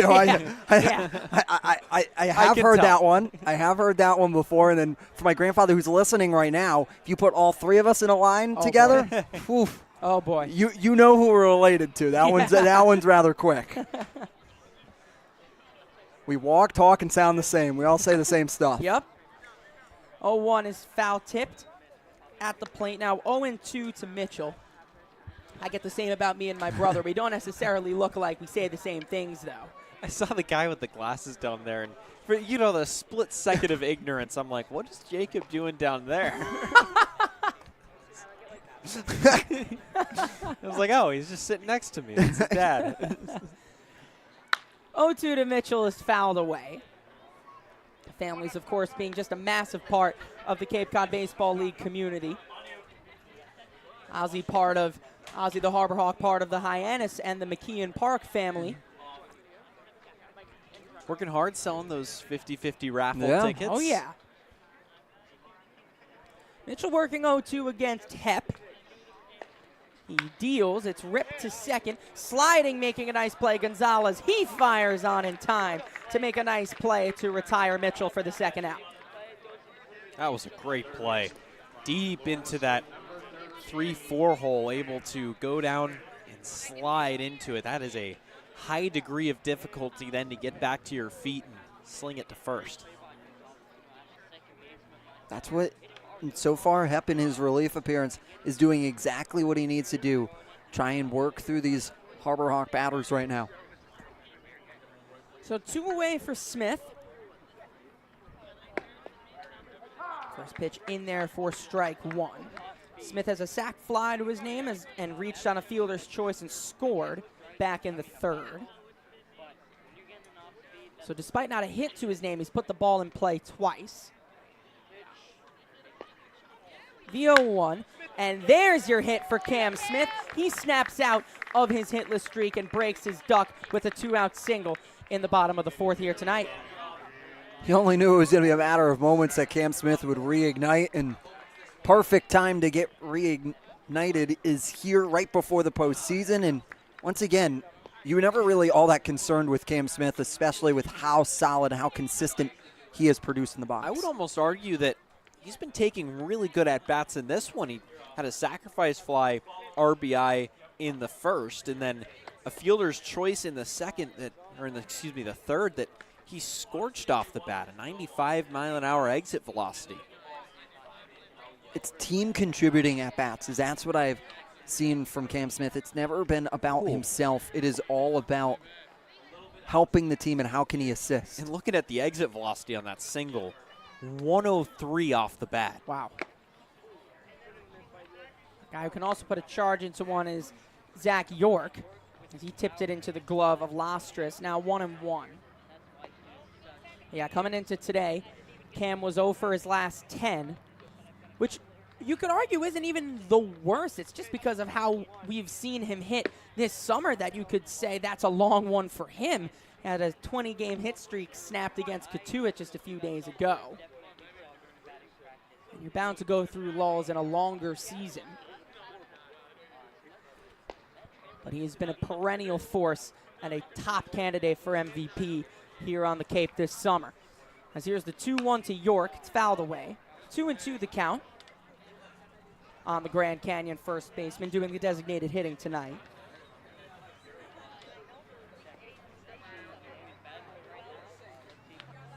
So Smith leads off first. Deuce is wild here in the bottom of the 4th. 2 balls, 2 strikes, 2 outs, but only 1 on. Hawks lead 5-0 from McKeon Park against Wareham.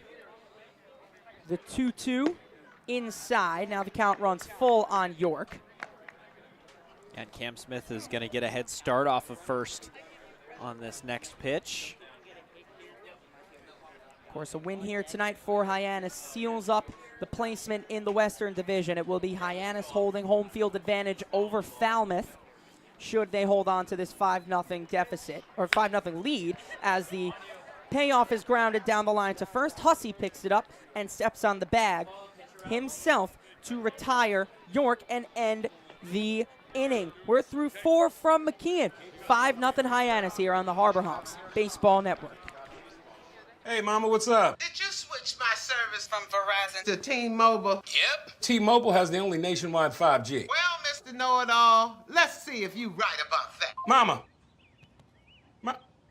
Hey, Mama, I'm working. It works at the pie shop. T-Mobile's 5G works inside and out. Hey, what you need, Mama? I'm trying to watch the game with my boys. It works in the park. Oh, okay. Mama? It works at the aquarium, in the parking garage, at the beach, in the elevators. It works in the movie theater, too. Oh, shush yourself. I'm talking to my baby. You're driving me crazy. I was just calling you to say thank you, baby. I love you. I love you too, Mama. Yes, Mama. It works in the kitchen. Tell Mama. Mama? 5G, it works in the club. Who are you on the club with? All about it. Tell Mama. To the 5th we go as we take a look at how these two teams stack up. We normally show yellow, but today we're going with the red as we look at average ERA and OPS. The red being that Wareham sits at the bottom of the pack in terms of batting average and OPS. Yeah, just a year right now that come in last in batting average, last in on base and slugging together.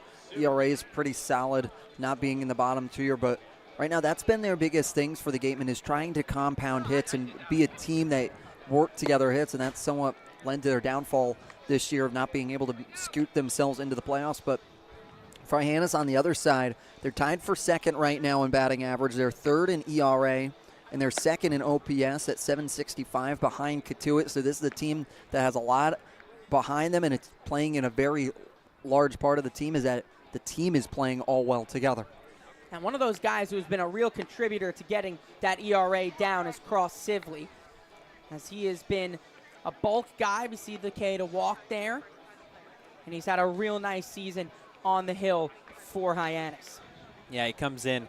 He's got a lot of weirdness to his game, able to come in with a lower three-quarters delivery, a 4.82 ERA, and able to have a lot of success out here on Cape so far.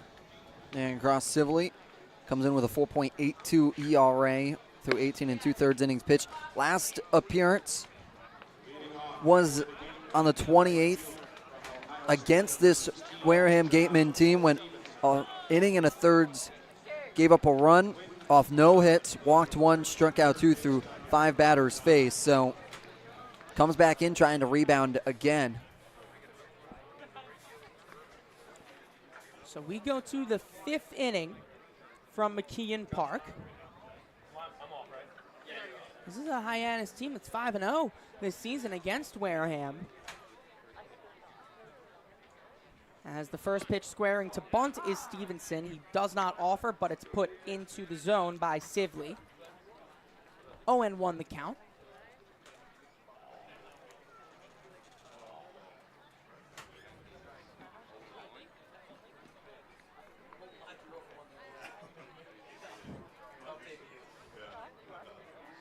Sibley's 0-1 is a high fly ball to third. Smith into foul territory, puts it away, and quickly retires the first out. Third base coach had to get out of the way there.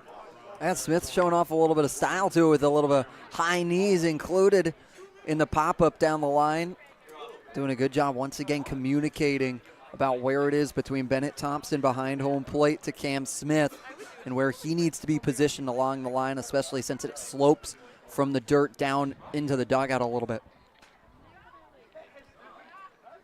First pitch in there for strike one to Caulfield. That ERA of Sibley's had been a little bit inflated by his outing 2 times ago out against Falmouth. He gave up 5. What do you mean it slopes down into the dugout? Yeah, so like it works down a little bit, especially when from the grass down, like grass and dirt aren't the same height. Yeah. So like it slopes down a little bit. Oh, you're just talking about the lip a little bit. Like Yeah, the yeah. lip step down. Yeah. Gotcha. I thought there was like a slight hill that I hadn't noticed. I don't believe so, but I just imagine there would be a little bit. So it'll be a 1-2 to Sibley before the 5-run blow up against Falmouth. Hadn't let up a run in any of his prior 3 appearances. Swing and a miss as Caulfield goes down swinging. Big swing and a miss from Cross Sibley, continuing to be really dominant. And everyone right now in these last couple of games is making a case for themselves to be a relief pitcher out of the bullpen, especially in that game 1, which is going to be so vital between these two, between Hyannis, Falmouth. So really trying to make a case for themselves and campaign themselves as one of the top relievers to come out of the bullpen. Yeah, Sibley, a guy that does not throw very hard. He's coming in with a ton of movement, but it might not be at the highest velocity at 74 miles an hour on that third pitch. That was a fastball at 86. The 1-0 had some nice movement there as it reached 87. Now 1-1. But yeah, a game like that last night is so interesting because that's your playoff preview right there. That's the team you're going to face. There isn't going to be many more roster moves as the 1-1 from Sibley is grounded outside of third, only just. Now 1-2. but that's the team you're going to be facing for the most part. Aren't going to be too many more roster moves, and despite the loss, they had one out to get that they just could not get last night. Coach Eric Beatty said that they played good baseball through 8 2/3 innings, and it's all 27 are that important as the 1-2 is fouled away. Yeah, it's not even that they played 8 2/3, but allowed some runners before those 8 2/3 were retired. They got the first 2 outs in the 9th inning and just weren't able to protect that 2-run lead. A couple of walks and a single given up, and then eventually were walked off in the 10th inning. Now 2-2 the count on Lastres, but that's something you also have to now recognize in Falmouth is that they've got that comeback gene in them too, and you know that you have to pitch to all 27 outs. And we touched upon it. It's the 2 best. It's on line and foul into the bullpen down the line. It'll be the 2 best teams in the month of July squaring off in the first round of the playoffs this year. So once again, it is really going to be who is the better complete team here in this first week in August. Talked about the speed change to 68 on that pitch from Cross. He tries to get it up there this time. Grounds it to short. All the way across deep in the hole from Gazdar to put it away and end the inning. Good work from Cross in his first inning of work. He sets down Wareham. 1-2-3. We're halfway home from Hyannis. 5-0 to the Hawks. Diet Coke? Who are you, my mom? You should be so lucky. Because you know what moms do? Well, I suppose we should start with the whole giving you life thing. It seems like that should be enough. No? Okay. What about her ability to send shockwaves through the neighborhood without saying a word? Or whip up a ridiculous handmade costume that you forgot to tell her about? Not to make you happy, but because she had a reputation to uphold. She invented rideshare, called it carpool, and did it for free. She didn't need those dating apps either. You copied her jeans, her spin, her shoes, her scrunchie, and whether you realize it or not, her music. Why not? Oh, and she can win any argument in 4 words. Because I said so. Everything you're trying to do, she's already done it, did it better, and she did it with a Diet Coke in her hand. So, drink what your mama gave you.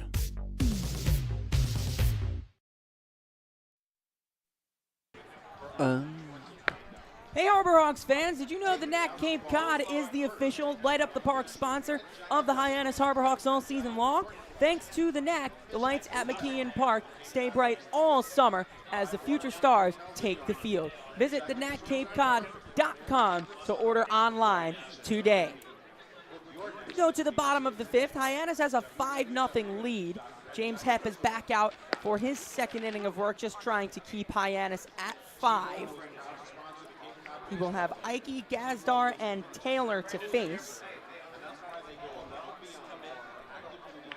Our Hawks come into this game having lost 3 in a row, but again, their turnaround in the month of July has been amazing. Not really a turnaround, but their surge in the month of July has been so impressive. And Eric Luxus talked about it in the pregame show.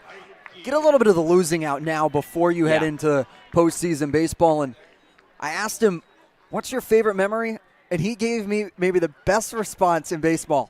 My favorite memory will be happening in 13 days from now. Wow. As he was very confident. He said he wanted to have us check back with him. And he believes that right now with this team is how they're playing, that they have a really good shot to go try and make a case for the championship. A very confident answer pregame, which I loved from Coach Eric Luxus.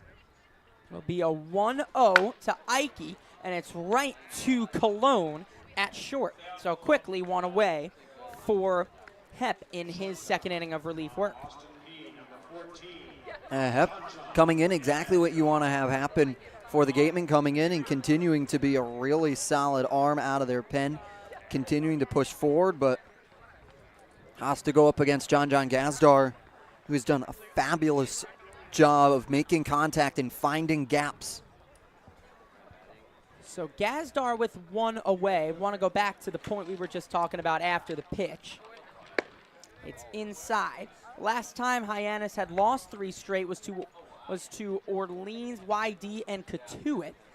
And then the day after that, on July 8th, they broke out those orange uniforms, and they haven't looked back since. Yeah, the Orange City Connect, Hyannis Connect magic really took this team by storm, and they went on a tear throughout the league after that. Yeah, the Cape Cod Connect jerseys helped Hyannis find a new swagger to themselves, and it really pulled the team together. It was a very well-timed move by everybody, by GM Nick Johnson, by manager Eric Beatty, by the whole team, as the 1-1 to Gazdar bounces into the lefty batter's box, now 2-1. Gazdar singled in the first and walked in the third. We've said his name quite a few times over the last few games as an integral part of the team's resurgence, on defense especially, but he's really been racking up the hits too in his last 5 games, has really turned it on. It's impossible now to be leaving him out of the starting lineup now on both sides of the ball. Yeah, when you talk about his offense, you also have to follow it up with his defense because it's just as good, and that's what you love out of John Gazdar. And also, we talk about it, what a better person he is on top of it. A really nice guy and a great guy that loves the game of baseball and continues just to be a shining light in this dugout. He's a true dugout man. He's a leader. He's a talker. You love it. You get to go up to him, and he'll introduce himself to me every day as soon as because we stand around the turtle for the most part. Gazdar will be like, hey, what's up, man? Gives you knuckles and continues on. That's what makes rooting for John Gazdar that much easier. I mean, players and coaches alike love it when guys want to be there as much as they are. And John is relishing every moment as the 3-2 is a soft fly ball to right. Over is Stevenson. He settles under it to put it away for out number 2. Yeah, John, a guy that started at community college and then transferred out to Austin Peay all the way across the country. And, you know, he started at community college in the Bay Area in California, Northern California. But, you know, going all the way to Tennessee, that's a pretty big transition. He just said it was the best opportunity that the coaches gave and a good program they have with the Governors. Yeah, that's it. That's I'm the Governors. looking for my kudos there, Jacob. Oh, my bad. Yes. Sorry. Didn't realize we got to give kudos to. Come on, they're pretty solid. Basic knowledge. All right, I don't want your condescending. Taylor stands in, facing an 0-1. On the ground to third, Brooks fields and throws across the diamond with a nice stretch by Hussey to end the bottom of the 5th. 1-2-3, go the Hawks, but they've got a 5-0 lead. Let's go to the 6th here on the Harbor Hawks Baseball Network. That chip on the shoulder, that started at a very, very young age. People's expectations are, they're cool, they're fun, but mine are bigger.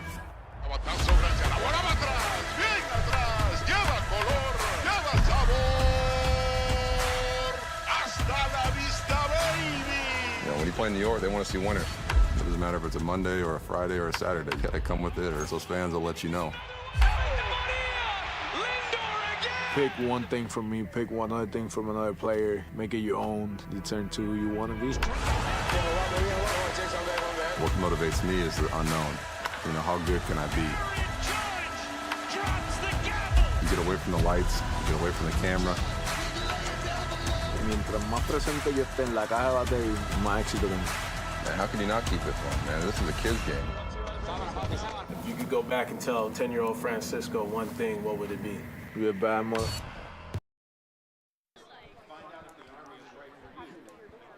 To the 6th we go. Cross Sibley back out for his 2nd inning of work. Yeah, Hyannis has done a great job keeping these Wareham bats silent, and that's what they've done in their last couple of wins. It was at Dunkin' Donuts Park. They were able to keep YD's bats completely silent in a shutout effort. And this year, Hyannis's pitching ranks 3rd in ERA. They rank tied for 4th in opponents' batting average and 1st in strikeouts. So the first team on Cape to reach 400 strikeouts this year. Yeah, and once again, this really speaks to the pitching staff and everyone that has been acquired and able to come in, and the mindset of the guys as well. We talk about building culture and building a team atmosphere. That's exactly what they've done, not just with the entirety of the team, but with the bullpen as well, to breed a culture of winning. And at this point, you can even say that if Hyannis wins this, now there is just one game where against Bourne tomorrow night where that there's really not much else to play for because everything else has been decided. But if anything, these bullpen guys, there's so many of their arms, they're still trying to play themselves into these big playoff games. Sibley is going to be undoubtedly a part of the run-in to the championship. Like we talked about, making campaigns for yourself to say and make the coaching staff be really hard-pressed not to play you. First pitch swung on and missed by Brooks, as Nichols it's going to be extremely hard-pressed to not start him. He had another fantastic outing today, went 4 innings of shutout ball, just 2 hits and 1 walk to go with 1 strikeout as well. And Cross Sibley hard-pressed for him to not be in games when he can do that, switch up speeds on you, and make you look as silly as Brooks did there on the off-speed. As here's the 0-2. He saw it coming there, and he's fouled it to the right side. Thompson gives it a look, and it hits the top of the dugout.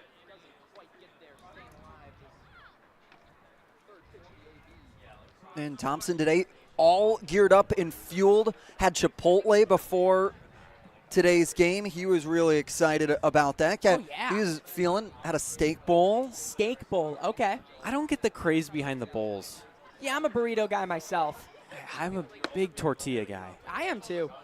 0-2 is upstairs to Brooks. Now 1-2. Are you getting steak? Are you a steak guy, Mick? You know, I'm more of a chicken guy just because it's cheaper. I am too. I'm just more of a chicken guy, not even necessarily because of the price. That's just more my jam, kind of my style of Chipotle. I'm more of a Moe's guy. If anybody knows what Moe's is, I bet my Northeasterners. And I do. I got you. Not many people know it, but Moe's is more my jam. The 2-2 is a fly ball to left. Mitchell takes a step back, barely had to move, and settles under it for out number 1. Underrated, the Moe's Snickerdoodle cookie. Oh. Whoa. You got to have it. Okay. It is a staple. If you go to Moe's, get the Snickerdoodle cookie. You will not be having to argue against it because it will go down in about 5 seconds. It is so good. That is wonderful. Sometimes get a burrito, sometimes get a stack from there as well. Oh. Queso included with the stack as well.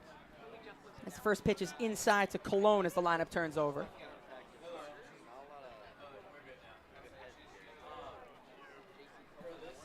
It'll be a 1-0 to Cologne. Sibley sets and deals on the ground to second. Hainline on 2 hops, fields and throws in time to put away Cologne for out number 2.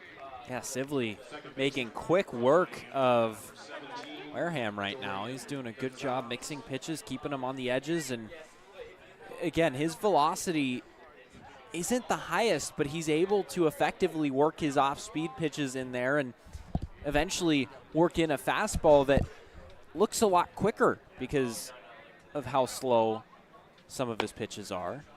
First pitch in there for strike 1. That dropped in at 74 miles an hour. As Gazdar now shaded a bit closer to the second base bag for the lefty hitting Dorian Gonzalez as Hainline fields over between second and first. 0-1 fouled away, quickly 0-2. Gonzalez 1 for 2 on the day so far, doubled back in the 4th but got picked off as he tried to steal third.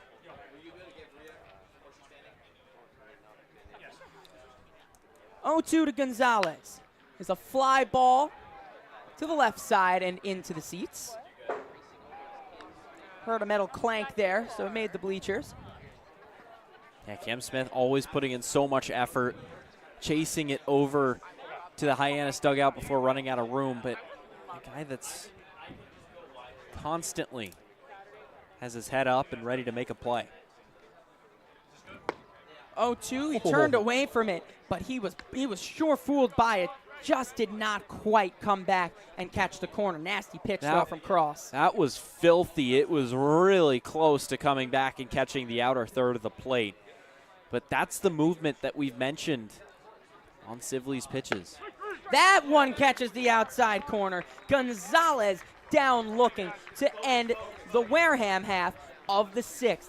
And we won't go to a break here. We will go to our very own Bria Losick. Bria, what you got for Thanks, guys. When you come to McKeon Park, you'll also see on the scoreboard that it's Juden Walden Scarafile Field, and she's way more than just someone on the scoreboard. I've gotten to know her personally, got to talk to her at the All-Star game, and she's truly just an incredible woman.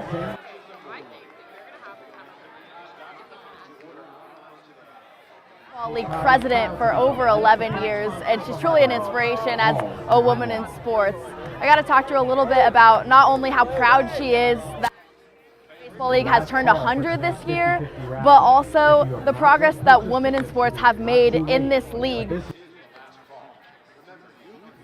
Started as the first female scorekeeper in 1970, and like I said, has made progress ever since. She served as a president for the league and even has her own exhibit in the National Baseball Hall of Fame in Cooperstown. So she's a pretty big deal around here, but she doesn't think so. She said that every day she comes to the field and she sees her name on the scoreboard, and she's just humbled by it. She can't believe it. She keeps her head down, but her heart in it. And she said that, you know, I've been around this ballpark for so long, over 50 years, that it's just in my blood now. She said she can't turn away from it because it's the one thing that she's always enjoyed, and she said, why not continue to do that? Thank you very much, Bria. Another wonderful report for Love of the Game. That's what they call a baseball lifer here in Judy. You'll see her name on the scoreboard, as Bria said. As we go to the bottom of the 6th, Mickey and Jacob have stepped out for just a few moments, joined by two very special guests as Broadcasting Director Austin Dakuda and General Manager Nick Johnson join me up here in the booth. Welcome, guys. Thank you. Oh my gosh, thanks for coming on. Yeah, thanks for having us. It's well, this is a seat that Austin Dakuda is no stranger to. He was our play-by-play broadcaster for the past 2 years before this. And Nick was on the broadcast team even 4 prior years. to me. Yeah. Of course, 4 years ago. 4 years, probably too long for my parents. First pitch to Bennett Thompson upstairs. So 3 different years of Hyannis broadcasting here in the booth tonight. As Bennett Thompson stands in, he'll face a 1-0 coming from James Hepp. Yeah, we just wanted to come on for a few minutes, talk a little bit about the season and the playoffs that are coming up that the Hawks are on their way to. And I know, Nick, that's a credit to the roster that you guys have built in your baseball ops team over the last couple of years. Yeah, I mean, this time of year it's weird for me because you're in this kind of in-between position where you know who you're playing. Now you're just waiting for the postseason to start, and then you get kind of a little bit of anxiety as that ball's in for a strike. And you're just kind of like, okay, we've put in this work now for 9 months, and, you know, what's going to happen over the course? It's, you know, it's a very short series. It's, you know, best of 3, and I like our chances. I like, you know, honestly, against anyone in this league.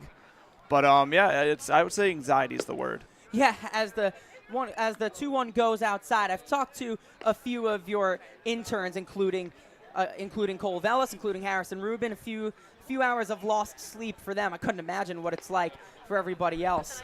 As we are coming down to the wire, as we will play Falmouth, Will Hyannis, in just a few days' time. As the 3-1 inside to Thompson, he works a walk. But that's what I'm loving around this team right now is the belief. We talked to Coach Eric Luxus, and he said that he has real confidence in this team getting to and winning the championship. And there's a lot of optimism around this team right now. And as Austin just said, it's the players on the field who bring that optimism, and it's a credit to you guys who have brought them all in. Yeah, we sign the contracts, they play the game. I mean, we do a lot of research. So, you know, it is kind of exciting to see when the team plays to the standard in which you thought they would. You know, you never know how it's going to translate from the metal to the wood, but it's been a really unique season. I mean, the first half was crazy with the injuries, a lot of sleepless nights, who are we going to bring up, whatever, and I thought we did a really good job at that mid-season mark. Pitch to Hainline is upstairs. This is a guy that you guys brought in mid-season, and Elijah Hainline. Oh, he only comes up to the Cape and makes the All-Star team despite arriving a little bit late, as his range was on full display of his offense, his defense, and now transferring out to Oregon State as well. So that's another thing that the Cape will do for you. It'll get you an even bigger opportunity. And the biggest thing with this team has been their resiliency all year long, too. You look at last night, really a devastating loss as you get down to it. They come back tonight. They respond early, 5-0. A lot of baseball left, but this is as good of a response as you really could ask for after a tough victory last night. And that's what makes you kind of believe, as you said earlier, Michael, in this team in the postseason. And for me, being here in 2021 when we were, the worst team in the league, right? And then Nick comes in with his team, and they really overhaul everything. And to see it translate into success last season, making the West Division Finals, and now into this season, what you're seeing on the field in front of you, lined up to have a playoff game on Friday, whether it's home or at Falmouth. That should be decided after tonight. It's been a really good transition, and one that has led to success for the organization. Yeah, and you just said it, Austin, that you've been here for now it's your third year here. You were in the booth for 2 years ago, and now last year, where it's been such a turnaround. As the pitch is a fly ball to right, Stevenson over to the line, glides over and makes the catch in foul territory for the first out. But Austin, how has the tangible feel been over these last 2-3 years with the switch going from once Nick has come in? Yeah, it's well, obviously it was difficult in 2021 coming off of COVID. A lot of changes within the organization, as some of our longtime volunteers retired, and Nick was able to step in with Dan Johnson, our new president, for last summer, and kind of really bring in some new ideas and really build a baseball ops team for the first time here in Hyannis. It's been a really welcome change. We've obviously made a lot in the organization in terms of changes with the broadcast setup you see today. Obviously, we've been able to expand our sponsorship program. As it's a pop fly to the infield, Brooks comes in and puts it away for out number 2. And yeah, obviously, like what you're seeing in front of you today, especially broadcast-wise for the people at home, is made possible by our donations and our sponsors, as we are a nonprofit. So everything that you donate to us, that you bring into the team, and the guys like me and Nick work year-round to try to make happen, is reinvested into the organization to make the broadcast better, to give the players better accommodations, to upgrade your experience at the field. So if you're listening at home, we appreciate you. We thank you for your support, and we'd love to see you at the park this weekend for the playoffs. So 2 away. That brings up Mitchell, who takes the pitch high. Now, you alluded to a bunch of the changes that Nick, now you guys had, this baseball ops team had a Boston Globe article written about you guys, you guys are now the biggest baseball ops team in Cape League history, as that's about as representative of a change right there. What was the thinking in bringing so much change into the baseball ops program here? Well, there was not one to begin with. So that was the first thing. I don't know, my background's in television, and I was shooting a documentary years ago, and I really didn't want to include a lot of people on it because I kind of wanted all the credit to go to myself. My dad sat me down. There's a fly ball to center. We'll see if we can get this story finished after this, as it's put away by Boner. You know what? We won't go to commercial because the people at home have seen those commercials 400 times. We'll skip it this time. But yeah, no, my dad was like, that's pretty, moronic of you. There are a lot of really talented people that can make that a lot better, and that's something that's really stuck with me. So when I got the job, I hadn't really been in or around college baseball since 2014, 2015. And with the advancements in Synergy and TrackMan and all the data, I'm a guy who struggled with Algebra 2. So the first thing I knew I needed to do was add people that understood the game, understood how to read this data, not only read it and understand it, but how to explain it to the players and the coaches in a very tangible way that they could use on field. So that was the genesis and the thinking of why we needed to get bigger. And it went from 4, and I think we're at 13 this year. And they all do different jobs. And, the thing is, you see them at the game, and they sit and they enjoy the game because this is their downtime. Yeah. All day they're making scouting reports. They're calling the coaches. I mean, we do, not to pat ourselves on the back, it's a lot of work. Yeah, and once the game is over, it's, hey, how do we prepare for tomorrow? And especially with the postseason coming up, they've had 3 days at my house for 4+ hours with the Apple TV up, watching everyone's at-bats, what are pop times, how do we pitch to Bazana, how do we pitch to, to their, key bats, what pitchers on our staff match up best in certain situations. You know, do we go with an opener? Do we go with a traditional starter? So all that stuff we talk through, you know, at length. There's healthy debate that goes on. So, you know, it's a summer league. It's fun, etc. But there's a lot more that goes into it maybe than meets the eye. Oh, absolutely. I share a house. I live with Mikey Lucario, and we talk all the time. And it's just what he talks about is, it seems like only just a fraction of the work that gets done. And what he does, too, just blows me away. So I can't even imagine what the rest of the team is doing. So, and that now translates going into these playoffs. We talked about the optimism, the belief in this team. And it's all these players on the field, as we've got a new pitcher, Joe Glassy. For Hyannis, it's Joe Glassy on the mound. He's another guy who's just been brought in, perhaps for the playoffs, as he's gotten a few starts here as we take a look at his stats on the season so far. Yeah, Joe's a guy, pitched for Illinois, was their closer, had 3 saves. Pitched really well in the draft league. Didn't hear his name called. And it's a high ride fastball, 92, 93. It plays really well up in the zone. High whiff for a fastball. Has a breaker that's a little inconsistent, but at times flashes plus. And it's been a really welcome addition. Coming to the Cape this late in the year. And so far, I think the numbers have spoken for themselves on how he's performed. Oh, absolutely. He's part of Illinois. You've got Maryland winning the Big Ten the last 2 years. Indiana's going to have a good one. We've got Cade Obermuller, Zach Volker here. Big Ten really coming up roses in the last few years, cementing themselves as a pretty big baseball conference going forward. As Glassy now into work, he throws the first pitch to Bobby Bozer on the outside corner. So as we said, Nick, we're now going into the playoffs. We've got here against Wareham tonight, at Bourne tomorrow, and then playoffs start after the off day after the game against Bourne. So anything that we want to say just to get some people out to the ballpark who are listening? Well, I mean, Hyannis hasn't won a championship in 30 years. I think you see the attendance tonight. Yeah. You know, a lot of people have been coming to the ballpark. I think there's like a somewhat renewed faith, you know, in the 2 seasons prior, you know, with a COVID year in between. You had a 9-win season, 8-win season. And, yeah, I mean, if you live in Hyannis and you've been following this team, you know, there's been a lot of people. Let's back up the middle, out of the reach of Hainline for a base hit. There's a lot of people that for the last 30 years have poured their heart into this thing. And, you know, that's really just we're building off the shoulders of what they've, you know, built. And, you know, I really think I loved last year's team. I think this team has much more depth. And that's, if you were to kind of point to one thing for optimism's sake, I think the bullpen is the deepest in the league. The offense, any night against anyone, can score runs. You have a really healthy combination of power and speed, as they lead the league or are second in the league in almost every offensive category. And I think the key, what we try to do when we build this team, is build a team that can run and walks more than they strike out. That's kind of, if you were to make a formula and make it really easy, that's what we look for. And early on in the year, it's on the ground and past a diving Ike for a base hit. On to third goes Bozer. So runners on the corners, nobody out for Wareham.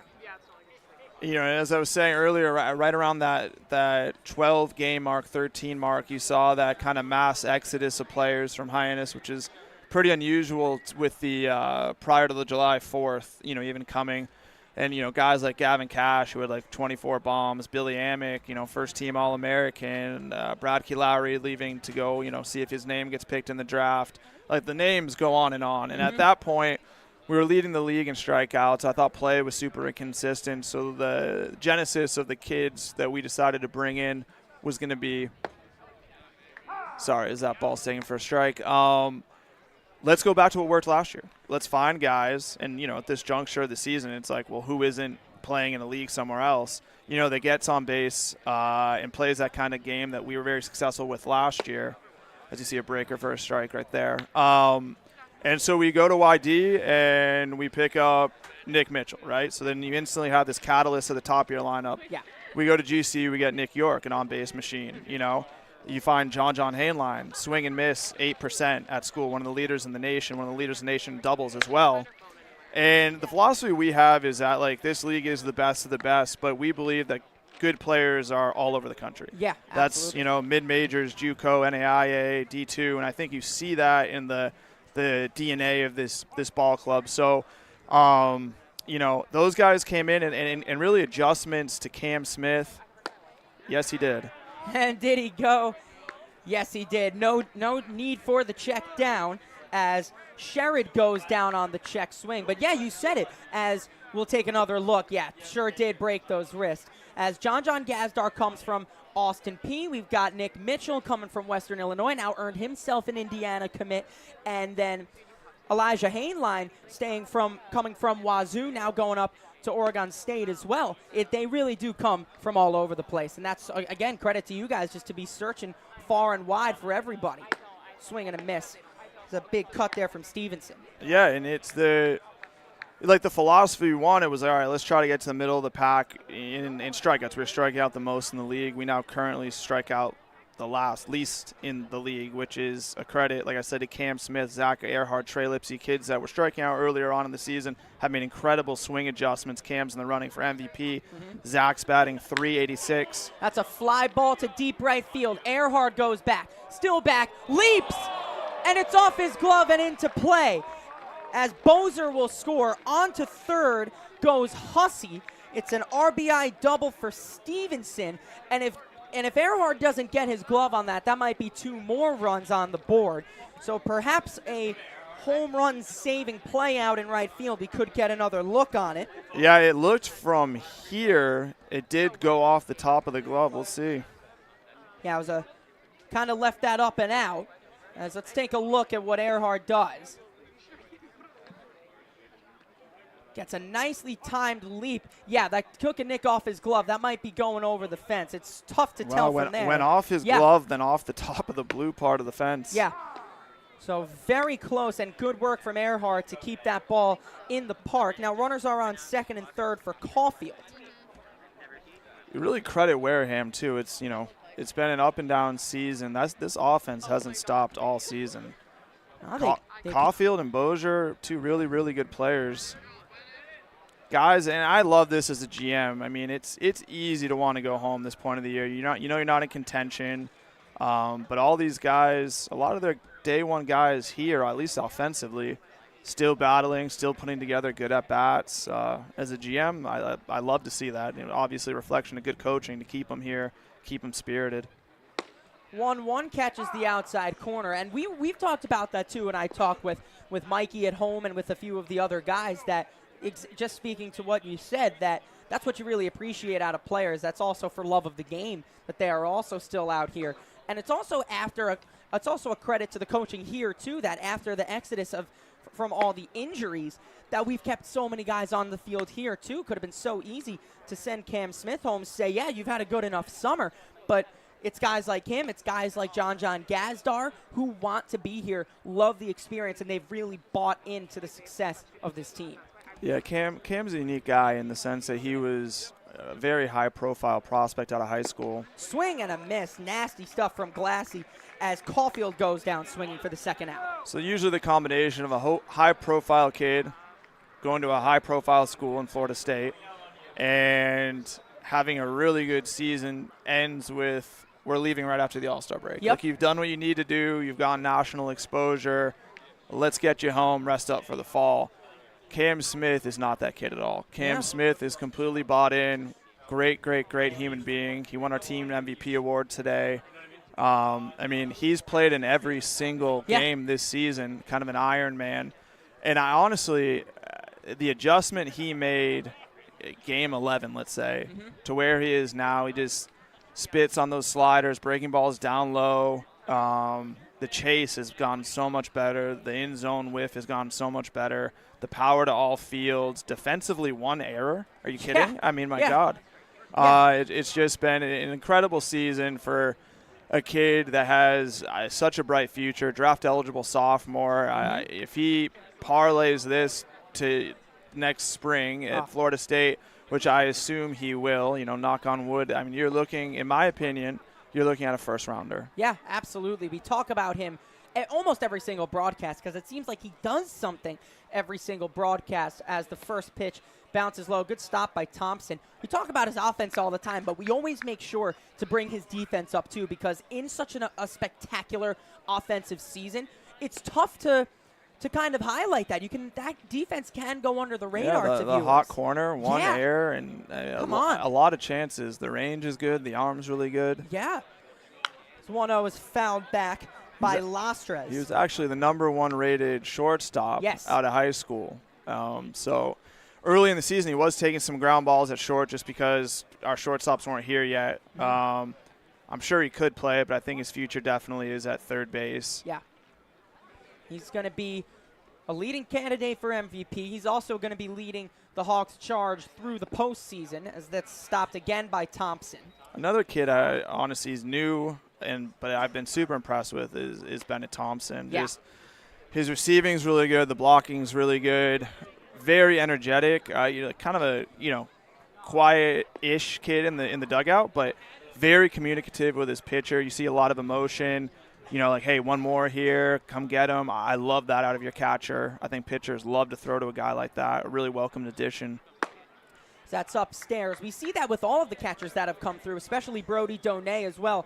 The same thing. He's a very quiet guy before the game, but then he gets behind that plate, and he's talking everyone. Even if the pitch misses and he likes location, gives that glove point, says, there you go, a little bit of encouragement. That's again, speaking to how together this team is and how much these pitchers want to be throwing to these catchers. As there's a strike on the inside corner to Lastres. Now the count full as Glassy tries to work out of trouble. So you've asked me a lot of questions. Yeah. You watch this team as much as I do. Yep. What do you feel with the matchup in Falmouth in a couple days? I think it's going to be a real good one because we had their number in the beginning of the year. Now they've had us twice in the last week and taken it both times. As there's a fly ball to right. Earhart over. Covered a lot of ground over there, but fouls it away, and we'll do it again. But I think Falmouth has gotten a lot stronger. I've been impressed. I watched Michael Eze play for Georgetown a few times. They played Maryland over the spring season. I was really impressed with him. They've got him fielding a solid shortstop. Of course, Travis Bazzana, all-star starter, is going to be a big guy as well. I think we match up very well against them as well, and it's just about playing the game. But I think it's going to be the game that we like to play, but I think it's going to be a real good series. As there's a swing and a miss to Rene Lastres as Glassy works into and out of trouble, and he's fired up. Special thanks to Nick Johnson for joining us, coming back to the old stomping grounds, talk to us about the playoffs and the state of the team. It's looking real bright as we get into the dog days of summer and into August. Again, thanks so much. Yeah, thanks for having me. Of course, no problem. You're welcome back anytime. As we go to the bottom of the seventh, time to stretch from Hyannis. It is 5-1 to the Hawks. That chip on the shoulder, that started at a very young age. People's expectations are, they're cool, they're fun, but mine are bigger.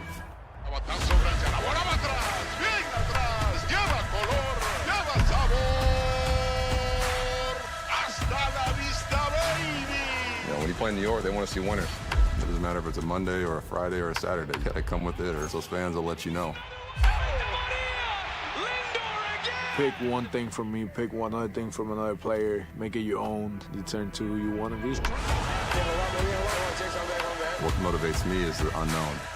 How good can I be? You get away from the lights, you get away from the camera. Mientras más presente yo esté en la caja de batería, más éxito tengo. Man, how can you not keep it fun, man? This is a kid's game. If you could go back and tell 10-year-old Francisco one thing, what would it be? You're a bad mother. Retirement strategies come in all shapes and sizes. One strategy does not fit all when it comes to reaching your retirement goals. And considering all your options may be, well, more than you want to think about. So whether you're looking to retire or already living in retirement, you need a strategy tailor-made for you. Fairway Financial can create a personal retirement strategy just for you, designed to take care of you and your loved ones. Call us today at 508-398-3337.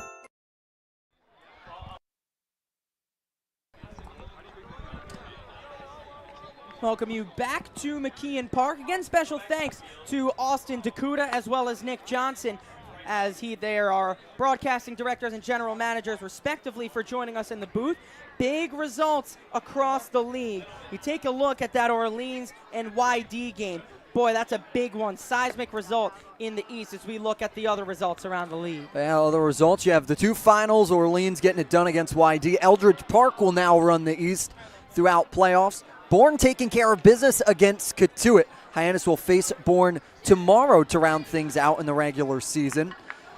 And then in the bottom of the fifth, Harwich out in front of Falmouth. That could prove to be beneficial for these Harbor Hawks here tonight to really try and lock in that 2 seed. And then at the bottom of the third, Chatham stays hot as they lead 1-0 over Brewster from Veterans Field. So once again, Chatham doing really good things as soon as they've been eliminated. And actually, Orleans does not lock up that 1 seed tonight if they win.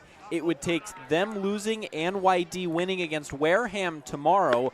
Orleans has Chatham to take them to jump back into that number 1 spot, but certainly a huge, huge, huge result. Yeah, that helps Orleans control their own destiny. They have really turned up in this second half. As Nick Johnson talked a lot about Cam Smith. We always do talk a lot about Cam Smith, the team MVP, coming into today, 350, and as Nick Johnson mentioned, only 1 error at third. He's just had an absurd summer here out on Hyannis, as there's a strike to him. And that's something he said something that was so true. He said guys like him, normally done after the All-Star break because of everything that they do, all of the good stuff, just kind of rest them up. Not him, as he wants to win. He wants to be here with Hyannis. He's already come this far and produced, so why not finish the job? And it goes to his response yesterday that I think really stuck out with me, that he was told he was not going to be in the lineup, he was going to come off the bench, have a day off. He didn't want that. He was trying to plead with skipper Eric Beatty and the coaching staff about getting him at-bats, and sure enough, when they needed him, he was able to come off the bench. And that one hits him. There's number 61. Seems like he's not a very frequent victim of the hit by pitch, but he feels it there as he'll make his way down to first to lead things off here in the 7th. Number 61, correct? Correct. Wow. And now Smith aboard.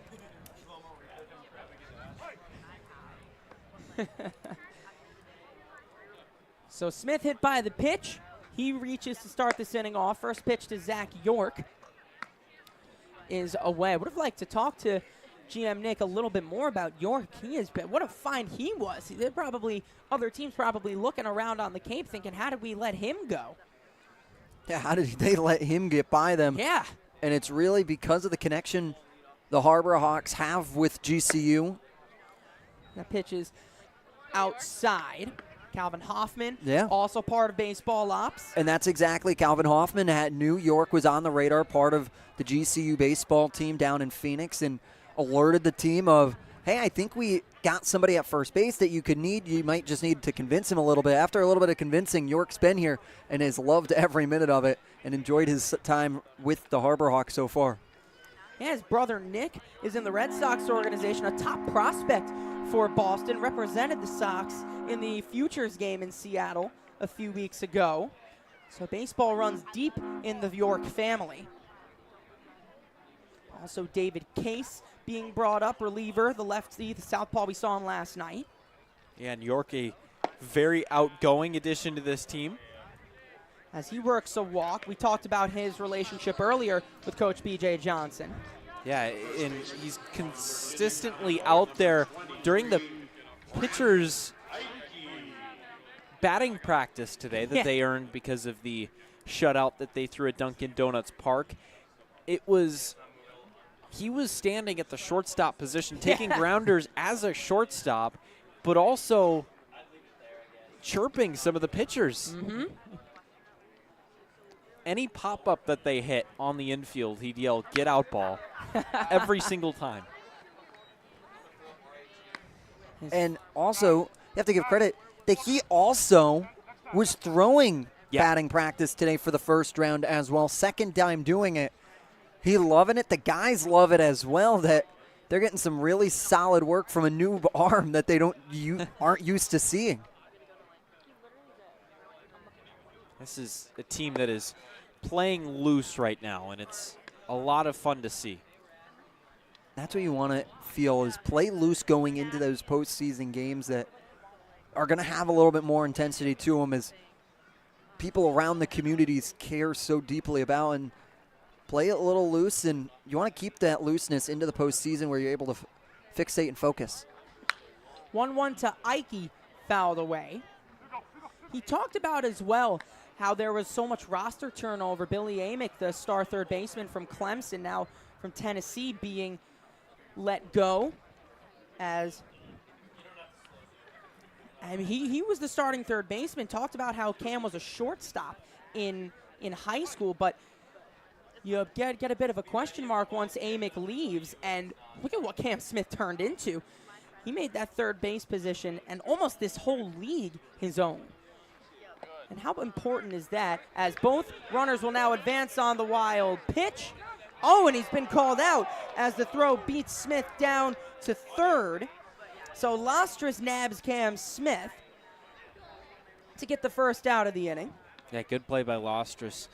Just jumping out on that ball, immediately throwing a strike down to third base. It was in plenty of time. Just a bit of a poor read from Cam Smith, but still a runner at second with only one out. York did advance to second. It'll be a 2-2 to Ike. Hep's still out there, and he's buckled. Ike down looking on a nasty off-speed pitch from Hep. Pitch a 50-50 ball on the outer part of the plate. Ike takes, and that's one that he wants a little back, knowing that he held up on it a little bit. So here's John, who is 8 for 16 this week, and has his batting average up to .338 on the year. That's good for third on the team. And he's going to get another one right there as it's into left for a base hit. They're going to have to hold York. That ball was hit a little bit too hard by John. So the run will not score, as now there are runners on the corners and 2 away. Another guy that Nick Johnson cannot speak highly enough of. Yeah, second hit of the game for Gazdar. That's his second hit above 95 miles an hour off the bat or more. He's been torching the ball today, getting every piece, every stitch of the ball. And we might have a pitching change here for Wareham. And the whole mound meeting. And there will be a new arm coming in, I believe. No sign yet. And it looks like the change has just about been made. And as the new pitcher warms up, we'll get who it is, and we'll tell you all about him right after this. That chip on the shoulder, that started at a very, very young age. People's expectations are, they're cool, they're fun, but mine are bigger.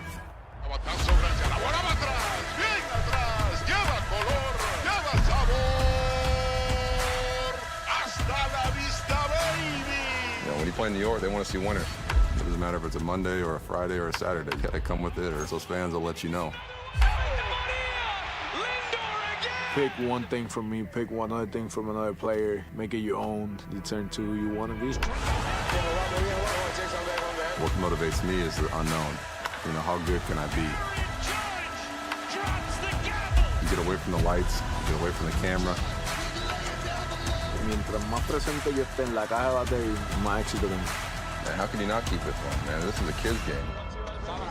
If you could go back and tell 10-year-old Francisco one thing, what would it be? Be a bad mother. So with 2 away, Will Taylor due up.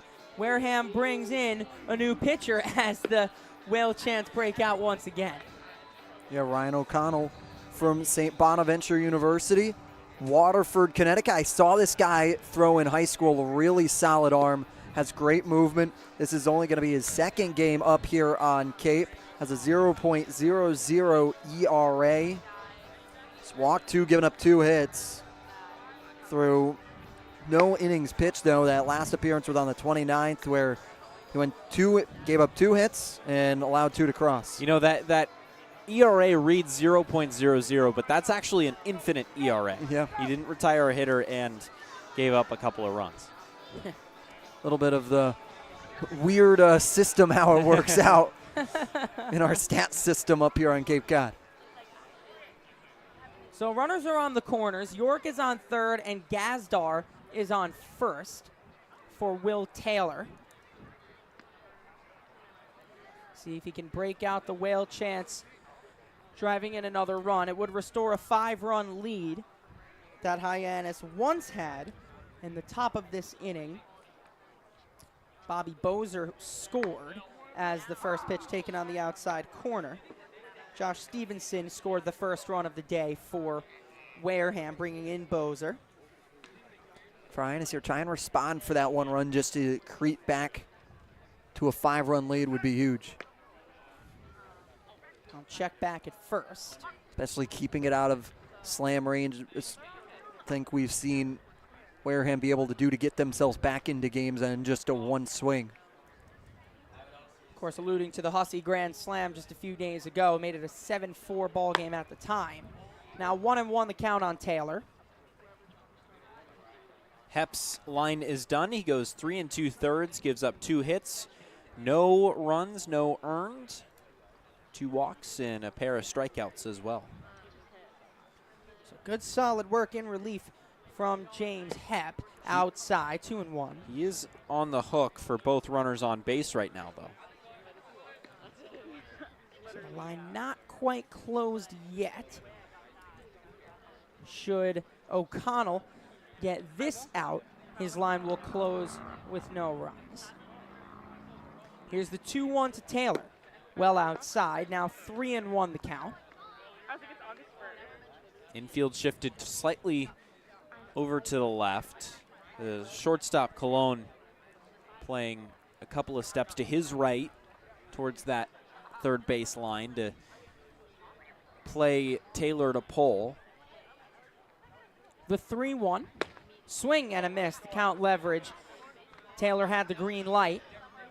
A good pitch from O'Connell runs the count full. And now Gazdar from first is going to have a head start with 3-2 and 2 outs in the inning. Also, don't be shocked if you even see York get a little bit of a trot at third base. Here's the payoff. Fouled away. We'll do it again.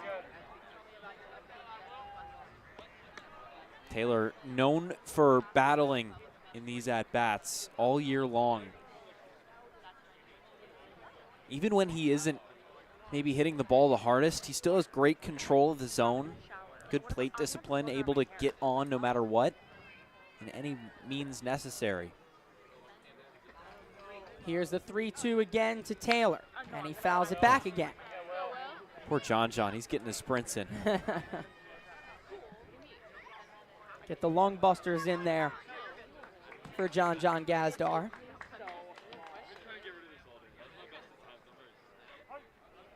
He leads off first. York leads off third with Will Taylor in the box. It's a 5-1 Hyannis lead here in the bottom of the 7th.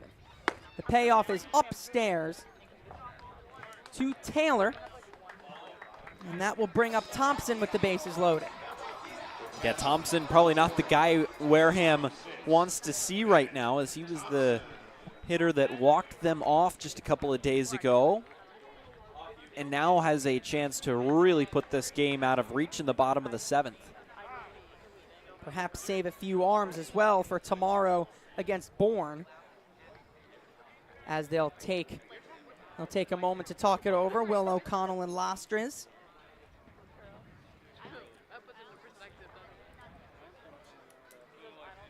Thompson here has done a good job since coming to Cape Cod. Already in his 2nd week, feels like he's already been a staple in the slams just with the maturity he's shown in the box. First pitch swinging, he fouls it away. He's also shown that rock-hard defense as well, as GM Nick Johnson, who we just had on, if you missed that, pointed out that he was a new guy he really likes. As the hands, he said the hands look good, the overall defense has been really solid, and he's liked what he's seen. The 0-1 is low. And what I like Thompson that I think goes undernoticed is his plate discipline. I think you look at his first couple at-bats here, they were lengthy at-bats that he was able to work counts. That's what makes him so special, his ability to see the ball into the zone. Now a 2-1 count on Thompson. I think he's a catcher too, so definitely knows the zone a bit better too. That definitely helps with his plate discipline.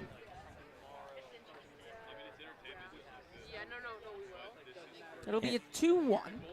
Analytics say the third pitch of the at-bat is always the most important, especially in a 1-1 count. So the fact that he got ahead and made the count 2-1 raised his expectancy to get on base that much higher. There he fouls it back, and we're even at 2. 2 balls, 2 strikes, 2 outs with the bases loaded here in the bottom of the 7th on a beautiful night in Hyannis, Massachusetts here on Cape Cod. Here's the 2-2 to Thompson, just outside, and the count will run full. Michael Kersting, Mickey Doolittle, Jacob Irons, thank you very much for spending part of your Tuesday evening with us, whether it be on the Cape, down the coast, or across the country, wherever you may be tuning in from. We thank you for your companionship here on a Tuesday night. 8:15 here on the East Coast. As here's the payoff to Thompson. It's chopped foul. And all runners getting a head start. Another 3-2 count with 2 outs. Thompson has worked the count well, as has Hyannis. The majority of the Hyannis batters. It's been a nice bounce-back game after suffering a loss in pretty brutal fashion last night. A walk-off walk in the bottom of the 10th after they had gotten the first 2 outs with the lead in quick succession in the 9th. But they've come back and responded well. Here's the payoff. It's a fly ball, left field and deep. Back goes Sherrod. He has room and settles under it to make the play. Crowd thought he got it, but just missed it by a few feet. So the bases are left loaded as Thompson ends the inning with a fly out. Let's go to the 8th. It's 5-1 Hyannis. Retirement strategies come in all shapes and sizes. One strategy does not fit all when it comes to reaching your retirement goals. And considering all your options may be, well, more than you want to think about. So whether you're looking to retire or already living in retirement, you need a strategy tailor-made for you. Fairway Financial can create a personal retirement strategy just for you, designed to take care of you and your loved ones. Call us today at 508-398-3337. Your future begins at Dean College. Make a difference. Leave your mark. Break the mold. Be a leader. Achieve unimagined heights. Believe in yourself. Make lifelong friends. This is your time. Your place. Your home. Your Dean. It all starts here at Dean College.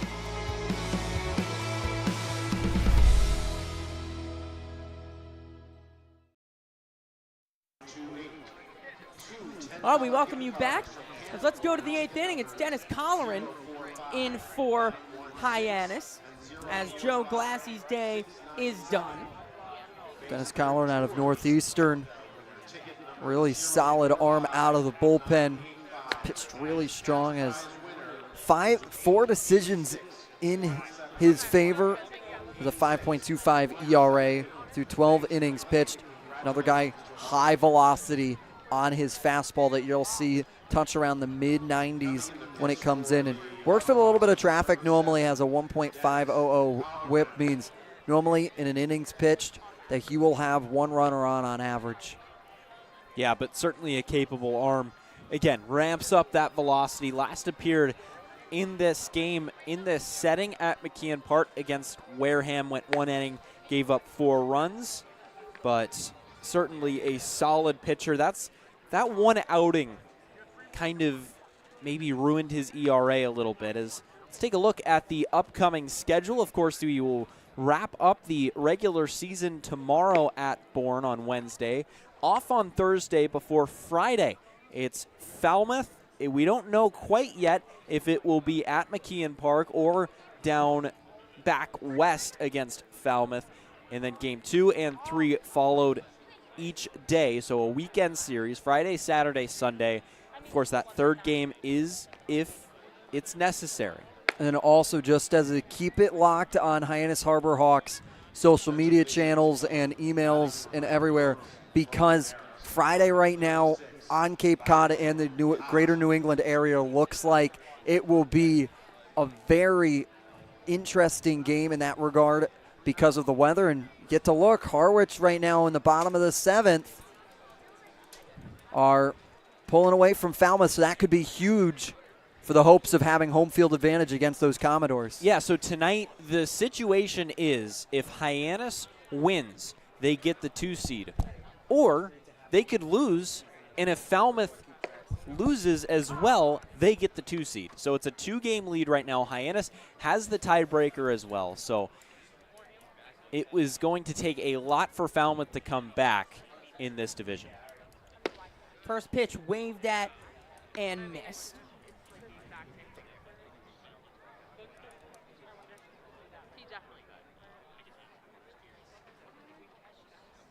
As pitch to Byram Holt. Catches the outside corner. Quickly down looking is Byram Holt. So 3 strikes. Good morning, good afternoon, and good night goes Byram Hot.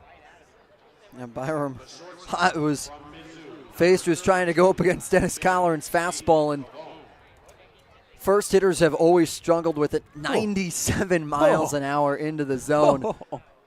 It's a challenging pitch. He's really great with command on it, and he attacks the zone.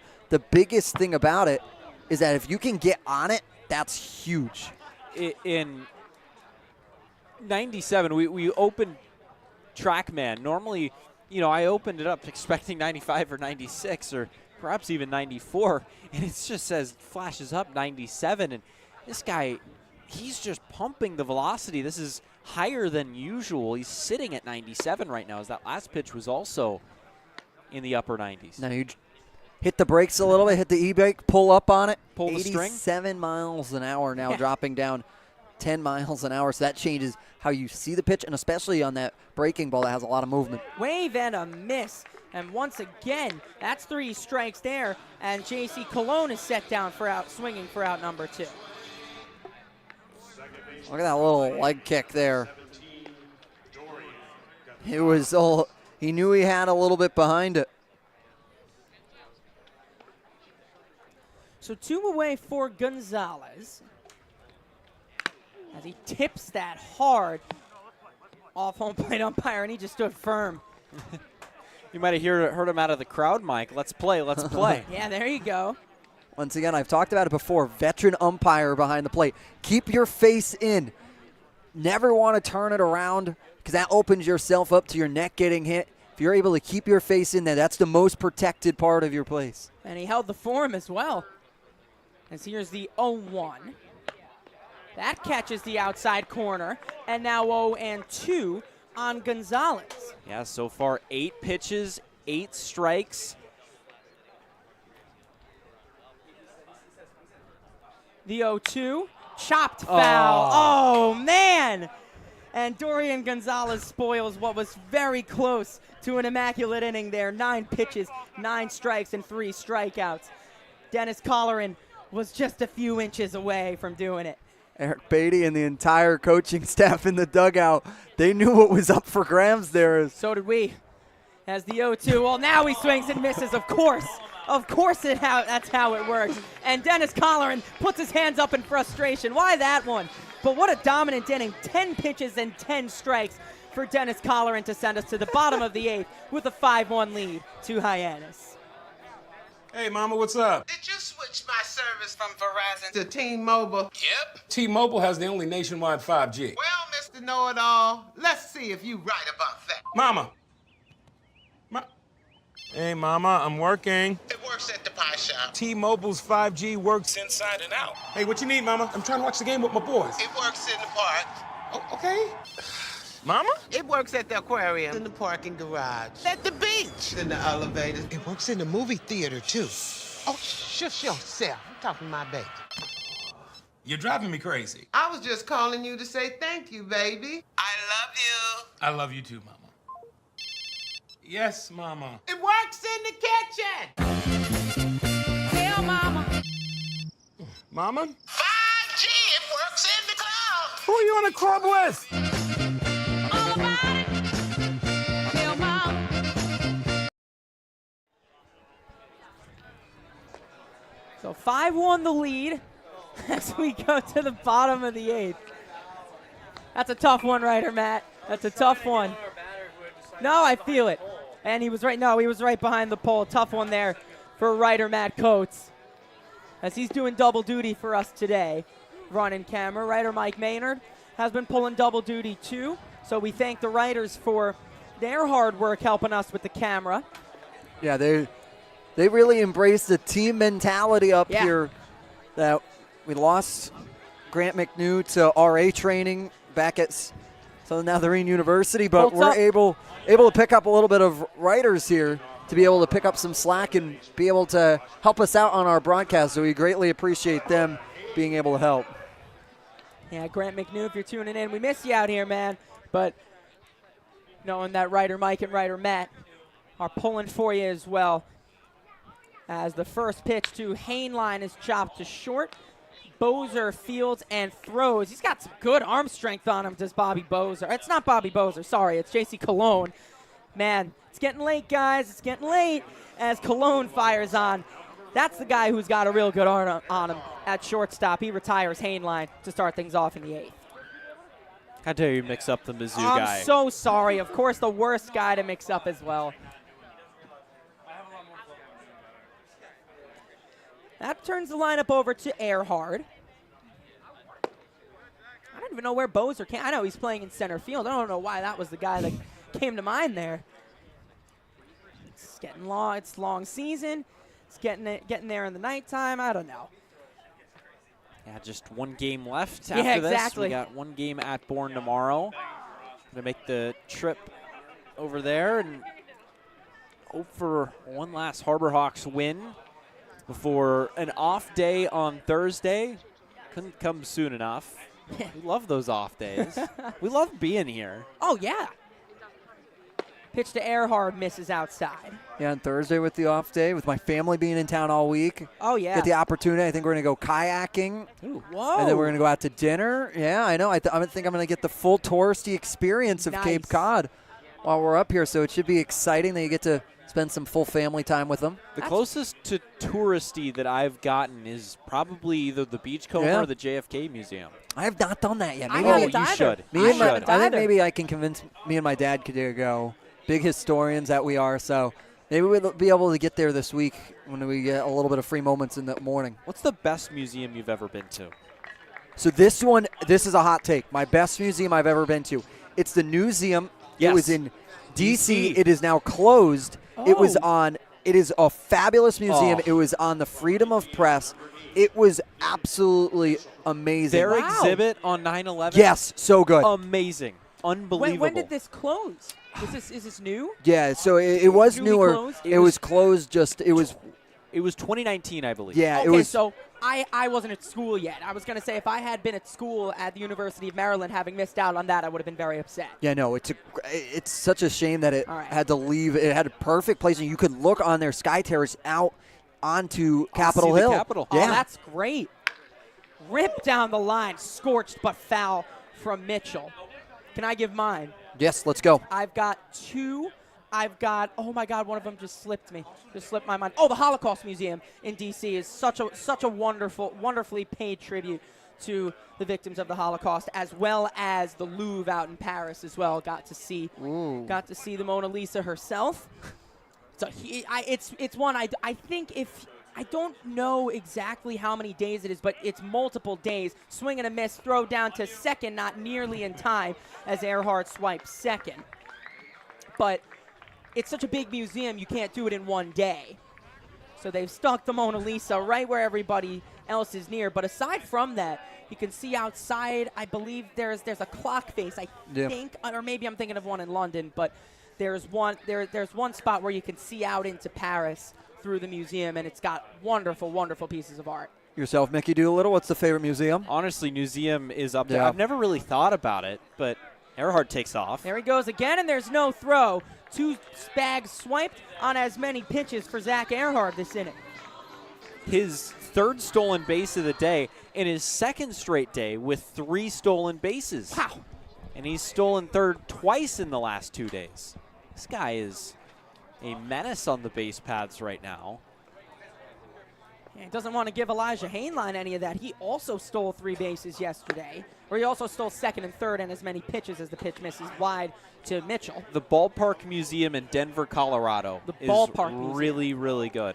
It's small, but it has memorabilia from nearly every ballpark you can name. Oh, that's cool. Here's the 2-2 to Mitchell. It's a high fly ball to right center. Stevenson back. Bozer over. And Stevenson makes the catch. Tagging is Earhart. He will score easily. It's a sac fly for Mitchell to retain the 5-run lead. Now 6-1 to Hyannis. That run was all Zach Earhart, drawing the walk and then stealing 2 bases during the Mitchell at-bat. And Mitchell eventually gets one deep enough to drive him home. Earhart quickly becoming one of the Harbor Hawks' best players right now. He's been one of the Harbor Hawks' best players. The pitch to Smith dunks in for strike 1. I've never been much of a museum guy myself. Really? Not too much. But the Louvre was really cool. The Holocaust Museum in D.C., wonderful. Do Hall of Fames count? Yes. They they're do. a museum. Oh, Cooperstown was wonderful then. I've only been up there once. I'm about maybe 2.5 hours from it. I got to get back up there. I was trying to get people after the Hartford game to go to the Basketball Hall of Fame. That would have been cool. Nobody wanted to do it. I wanted to go to sleep after the Hartford game. I went home with family, so. Yeah. You know what would have been cool? Away. If we went to the Basketball Museum. I've seen the Pro Football Hall of Fame in Canton. That one was cool. I have not done that one. We were close to the hockey one, which is, I believe, in Montreal, if I'm not mistaken. I think so. We were close to doing that because we were in Montreal for a weekend over the winter a while back when we were younger. But I do want to see the Basketball Hall of Fame soon. Maybe I should have taken you up on that. Sacrificed a few more hours. I slept about 12 hours after the Hartford game. I went home and crashed. 12 hours? How many nights of sleep did you get? I understand. I think it should have only been, you should have at least had a solid 5 on you. Oh, after the Chatham game before. I went straight home. I was just exhausted. The drive really, really tired me out. Oh. Hard ground ball through the left side for a base hit for Smith. Now hard hit ball, 87 miles an hour off the bat of Cam Smith, poking it through between Brooks and Cologne, and he's on with 2 away. Yeah, second hit of the game after entering today 0 for his last 10, and he's hit the ball hard pretty much every at-bat. He had a sacrifice fly in the first, grounded into a fielder's choice in the third, but that one was 95 off the bat. And then a single in the fourth, a single in the eighth, and was hit by a pitch in the seventh. Now finds his way back to first again for Zach York. They check back with Smith. And the pitch outside to York. I had a good enough night of sleep before Hartford. It's just the travel and the whole day. It was hot. It was a long game as well. Maybe not too long, but just the whole day. That's fair. Really, really took it all out of me. I went back and I just closed my eyes. Next thing I know, it was morning. Swing and a miss from York. Now 1-1 the count. Hey. Game at Dunkin' Donuts Park, an 8-0 victory to Hyannis. Just one hit for YD all game long, just 2 base runners. As here is the 1-1 to the Lope in at the dish, takes outside, 2-1. Good, Michael. Good one right there. There we go. I've seen enough of the online college commercials. Yeah, antelopes. You do see a lot of those on YouTube. Oh, yeah. 2-1 tipped into the glove of Lastres. We talked about it earlier in the season. Their basketball fan section is up there with some of the best as well. Yeah. So the Lopes have stuck inside my head as it's outside. Outside. They check down to first. Are they in the WAC? Am I correct in that? Correct, they are in the WAC. Wow. Conferences I'm not good with. But that I'm proud of myself on that one. Here's the 2-2 to York. Inside, and it gets by Lastres. That will allow Smith to advance to second as the count runs full to York. Just a bit of a score update here. Again, Orleans beating YD. to take the lead in the East. That game is now final. Also have Bourne beating Katua, another final that we talked about. That's a big one. Have to imagine Katua shut down a lot of their better players. It's now that they've clinched up the division and knowing that they want to play a little gamesmanship, get some days rest before going in. And now that Falmouth is lost, you might want to look at that result, because you can take two into. You can take that momentum into the playoffs. As there's a fly ball popped up into shallow right. Gonzalez under it, and he makes the play to end the inning. We're through 8. 6-1 to Hyannis as they tack on one more for insurance. Last licks for Wareham right after this. That chip on the shoulder, that started at a very, very young age. People's expectations are, they're cool, they're fun, but mine are bigger.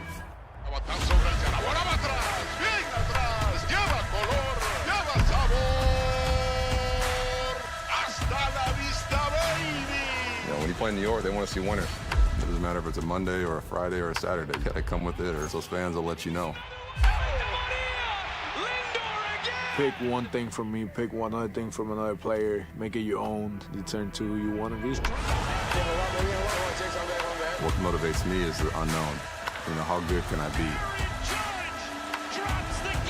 You get away from the lights, you get away from the camera. Mientras más presente yo esté en la caja de batería, más éxito tengo. Man, how can you not keep it fun, man? This is a kid's game. If you could go back and tell 10-year-old Francisco one thing, what would it be? You're a bad mother. The wait is almost over. Floor & Decor is coming to Hyannis on September 21st. Get ready for unbelievable everyday low prices on tile, wood, stone, laminate, vinyl, insulation materials, and more. Our high-quality selection can't be beat, so mark your calendars for September 21st for Floor & Decor's grand opening in Hyannis. At Floor & Decor, you'll discover thousands of in-stock products, all at a price you'll love. We promise you'll never experience anything like it, but soon you can. Come explore Floor & Decor opening in Hyannis on September 21st. As there we see Ethan Lanthier's stats on to close things out here for Hyannis in a 6-1 game. Ethan Lanthier transferring to Kansas for the remainder of his eligibility. And now 3.17 ERA coming in to try and shut this door and lock it down and get into the last game 44 of the 44-game regular season. I wanted to talk about it with Dennis Colleran, but now that Lanthier is on as well, two of them were taking some pretty healthy hacks in batting practice, in pitchers' batting practice earlier on today. No pitcher actually managed to reach out of the ballpark. I can't remember who it was. I'm going to go and give the credit to Christian Becerra. I'm not totally sure if it was him. One guy hit a ground rule double down the left field line. That was widely celebrated, as it was a hop just before the warning track up and over. I'm going to go with Becerra, but that is an unconfident guess.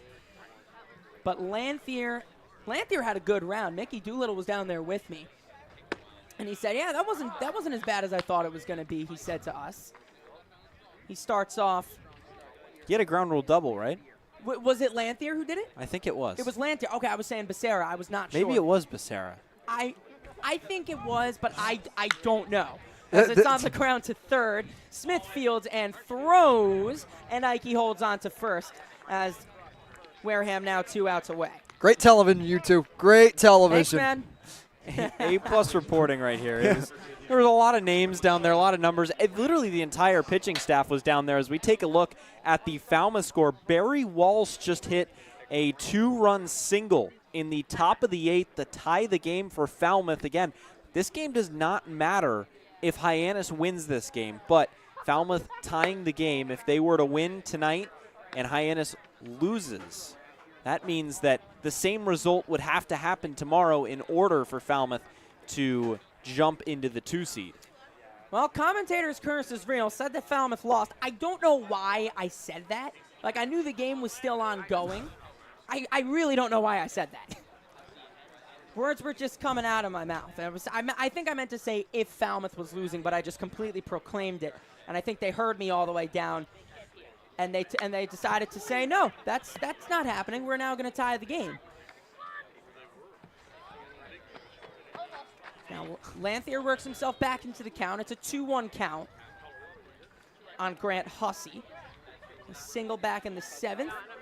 He also walked in the 4th. And that caught the glove hand of Bennett Thompson. Now 2-2 the count.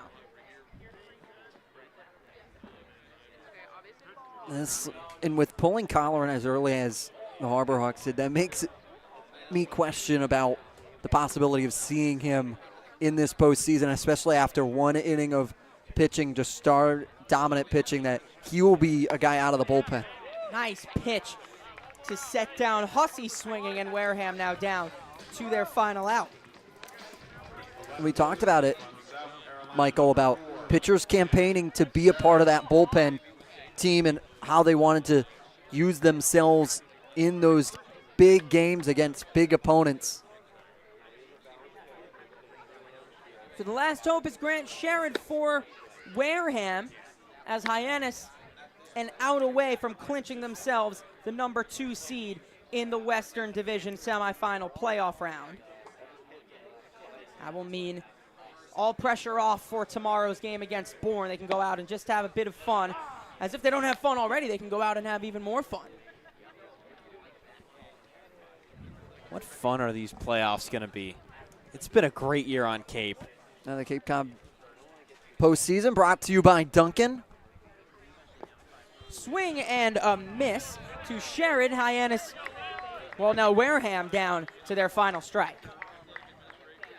Hyannis looking to have a little more clarity going into tomorrow's last regular season game about where they potentially could be playing and getting home field advantage. 1-2, just low. Now 2-2 the count. And the 2 best July teams on Cape facing off in the first round is going to be so much fun. Oh, yeah.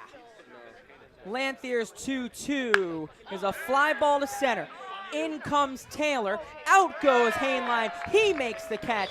Ball game and Q victory for Hyannis. A 6-1 victory, and they have clinched themselves home field advantage in the Western Division playoffs. Big win. We knew the 3-game losing streak wouldn't last for long. Harbor Hawks able to lock up that 2 seed against a team they've played really well in the Wareham Gatemen tonight. Very even dispersed early offense today, but then ultimately 1 run in the 8th really acting as that cushion to give it a 5-run game. Big one here tonight, and once again, get to see it. And they have clinched that home field advantage through the playoffs, a team, and they also have swept Wareham in the regular season. So that will be the final time they play them, and the final game tomorrow at Bourne. It's going to be a good one. Don't want to miss it. It'll be interesting to see how Hyannis handles the strategy in that one. And then off Thursday before coming back home and playing Falmouth. And look at that beautiful, beautiful versus, not question mark. It's at home at McKeon Park for Game 1 and a possible Game 3. Yeah, it's going to be a lot of fun this postseason. We don't know what's in store, but if you ask Eric Alexis, there's going to be some memories made in August. Oh, absolutely. Eric Luxis with a bit of a precursor to the postseason. It's a win for Hyannis tonight. They clinch themselves that home field advantage against Falmouth. They will now have 2 of 3 home games, one of those, of course, if necessary, come the weekend. But there's still 1 more game to go, guys. They can just go out and have a little bit of relaxed fun against Bourne at Doran Park tomorrow night. All the pressure now off, and a 6-1 victory for Hyannis clinches them 2nd place. They sweep Wareham on the season, and it's all good vibes once again at McKeon Park. We thank you very much for joining us alongside and for my co-commentators, Jacob Irons and Mickey Doolittle, for our producers, Josh Schreiber, Nico Sharp, and acting producer and cameraman, Matt Coates. Big round of applause for writer Matt Mann and camera tonight, and for the 4th member of our team, Bria Losick. My name is Michael Kirsting, saying so long and thank you so much for joining us from McKeon Park at Doran Park to close out the regular season tomorrow night. Have a great night, everybody. If you live here, fun is your thing. If you live here, tough is your thing. Smart is your thing. caring is your thing. If you live in Massachusetts, community is your thing. Since 1972, the Massachusetts State Lottery has provided over $25 billion to help cities and towns with the things they need most. If you live here, giving is your thing.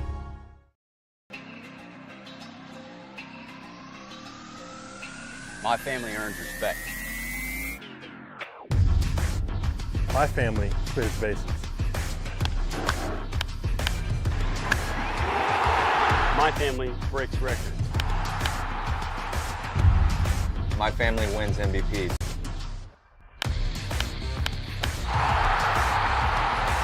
My family gives everything. My family makes history. My family wins championships.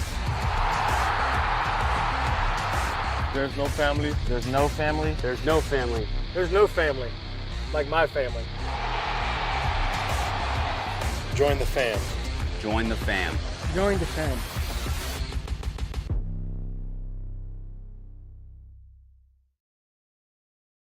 When Alaska Airlines needed a partner for the complex operations of travel, they made the switch to T-Mobile. Our 5G has Alaska Airlines and their customers covered, from major hubs to remote destinations. With 5G coverage ready now for the demands of today and the future, T-Mobile's network powers Alaska Airlines as they deliver next-level care for all customers. 5G ready now. That's how unconventional thinking is better for business. Coke Zero is now Coke Zero Sugar, with great Coke taste. Some people were excited to hear the news, some were skeptical. So we're not going to have the star of the show you're watching come out and say, "You'll love it." No special jingle written by this week's hottest pop star. No famous internet celebs who happen to be holding the label just so. Okay, maybe just one little pour shot. The only thing that will make you believe Coke Zero Sugar has great Coke taste is trying it yourself. Ice cold Coke Zero Sugar. Try one today.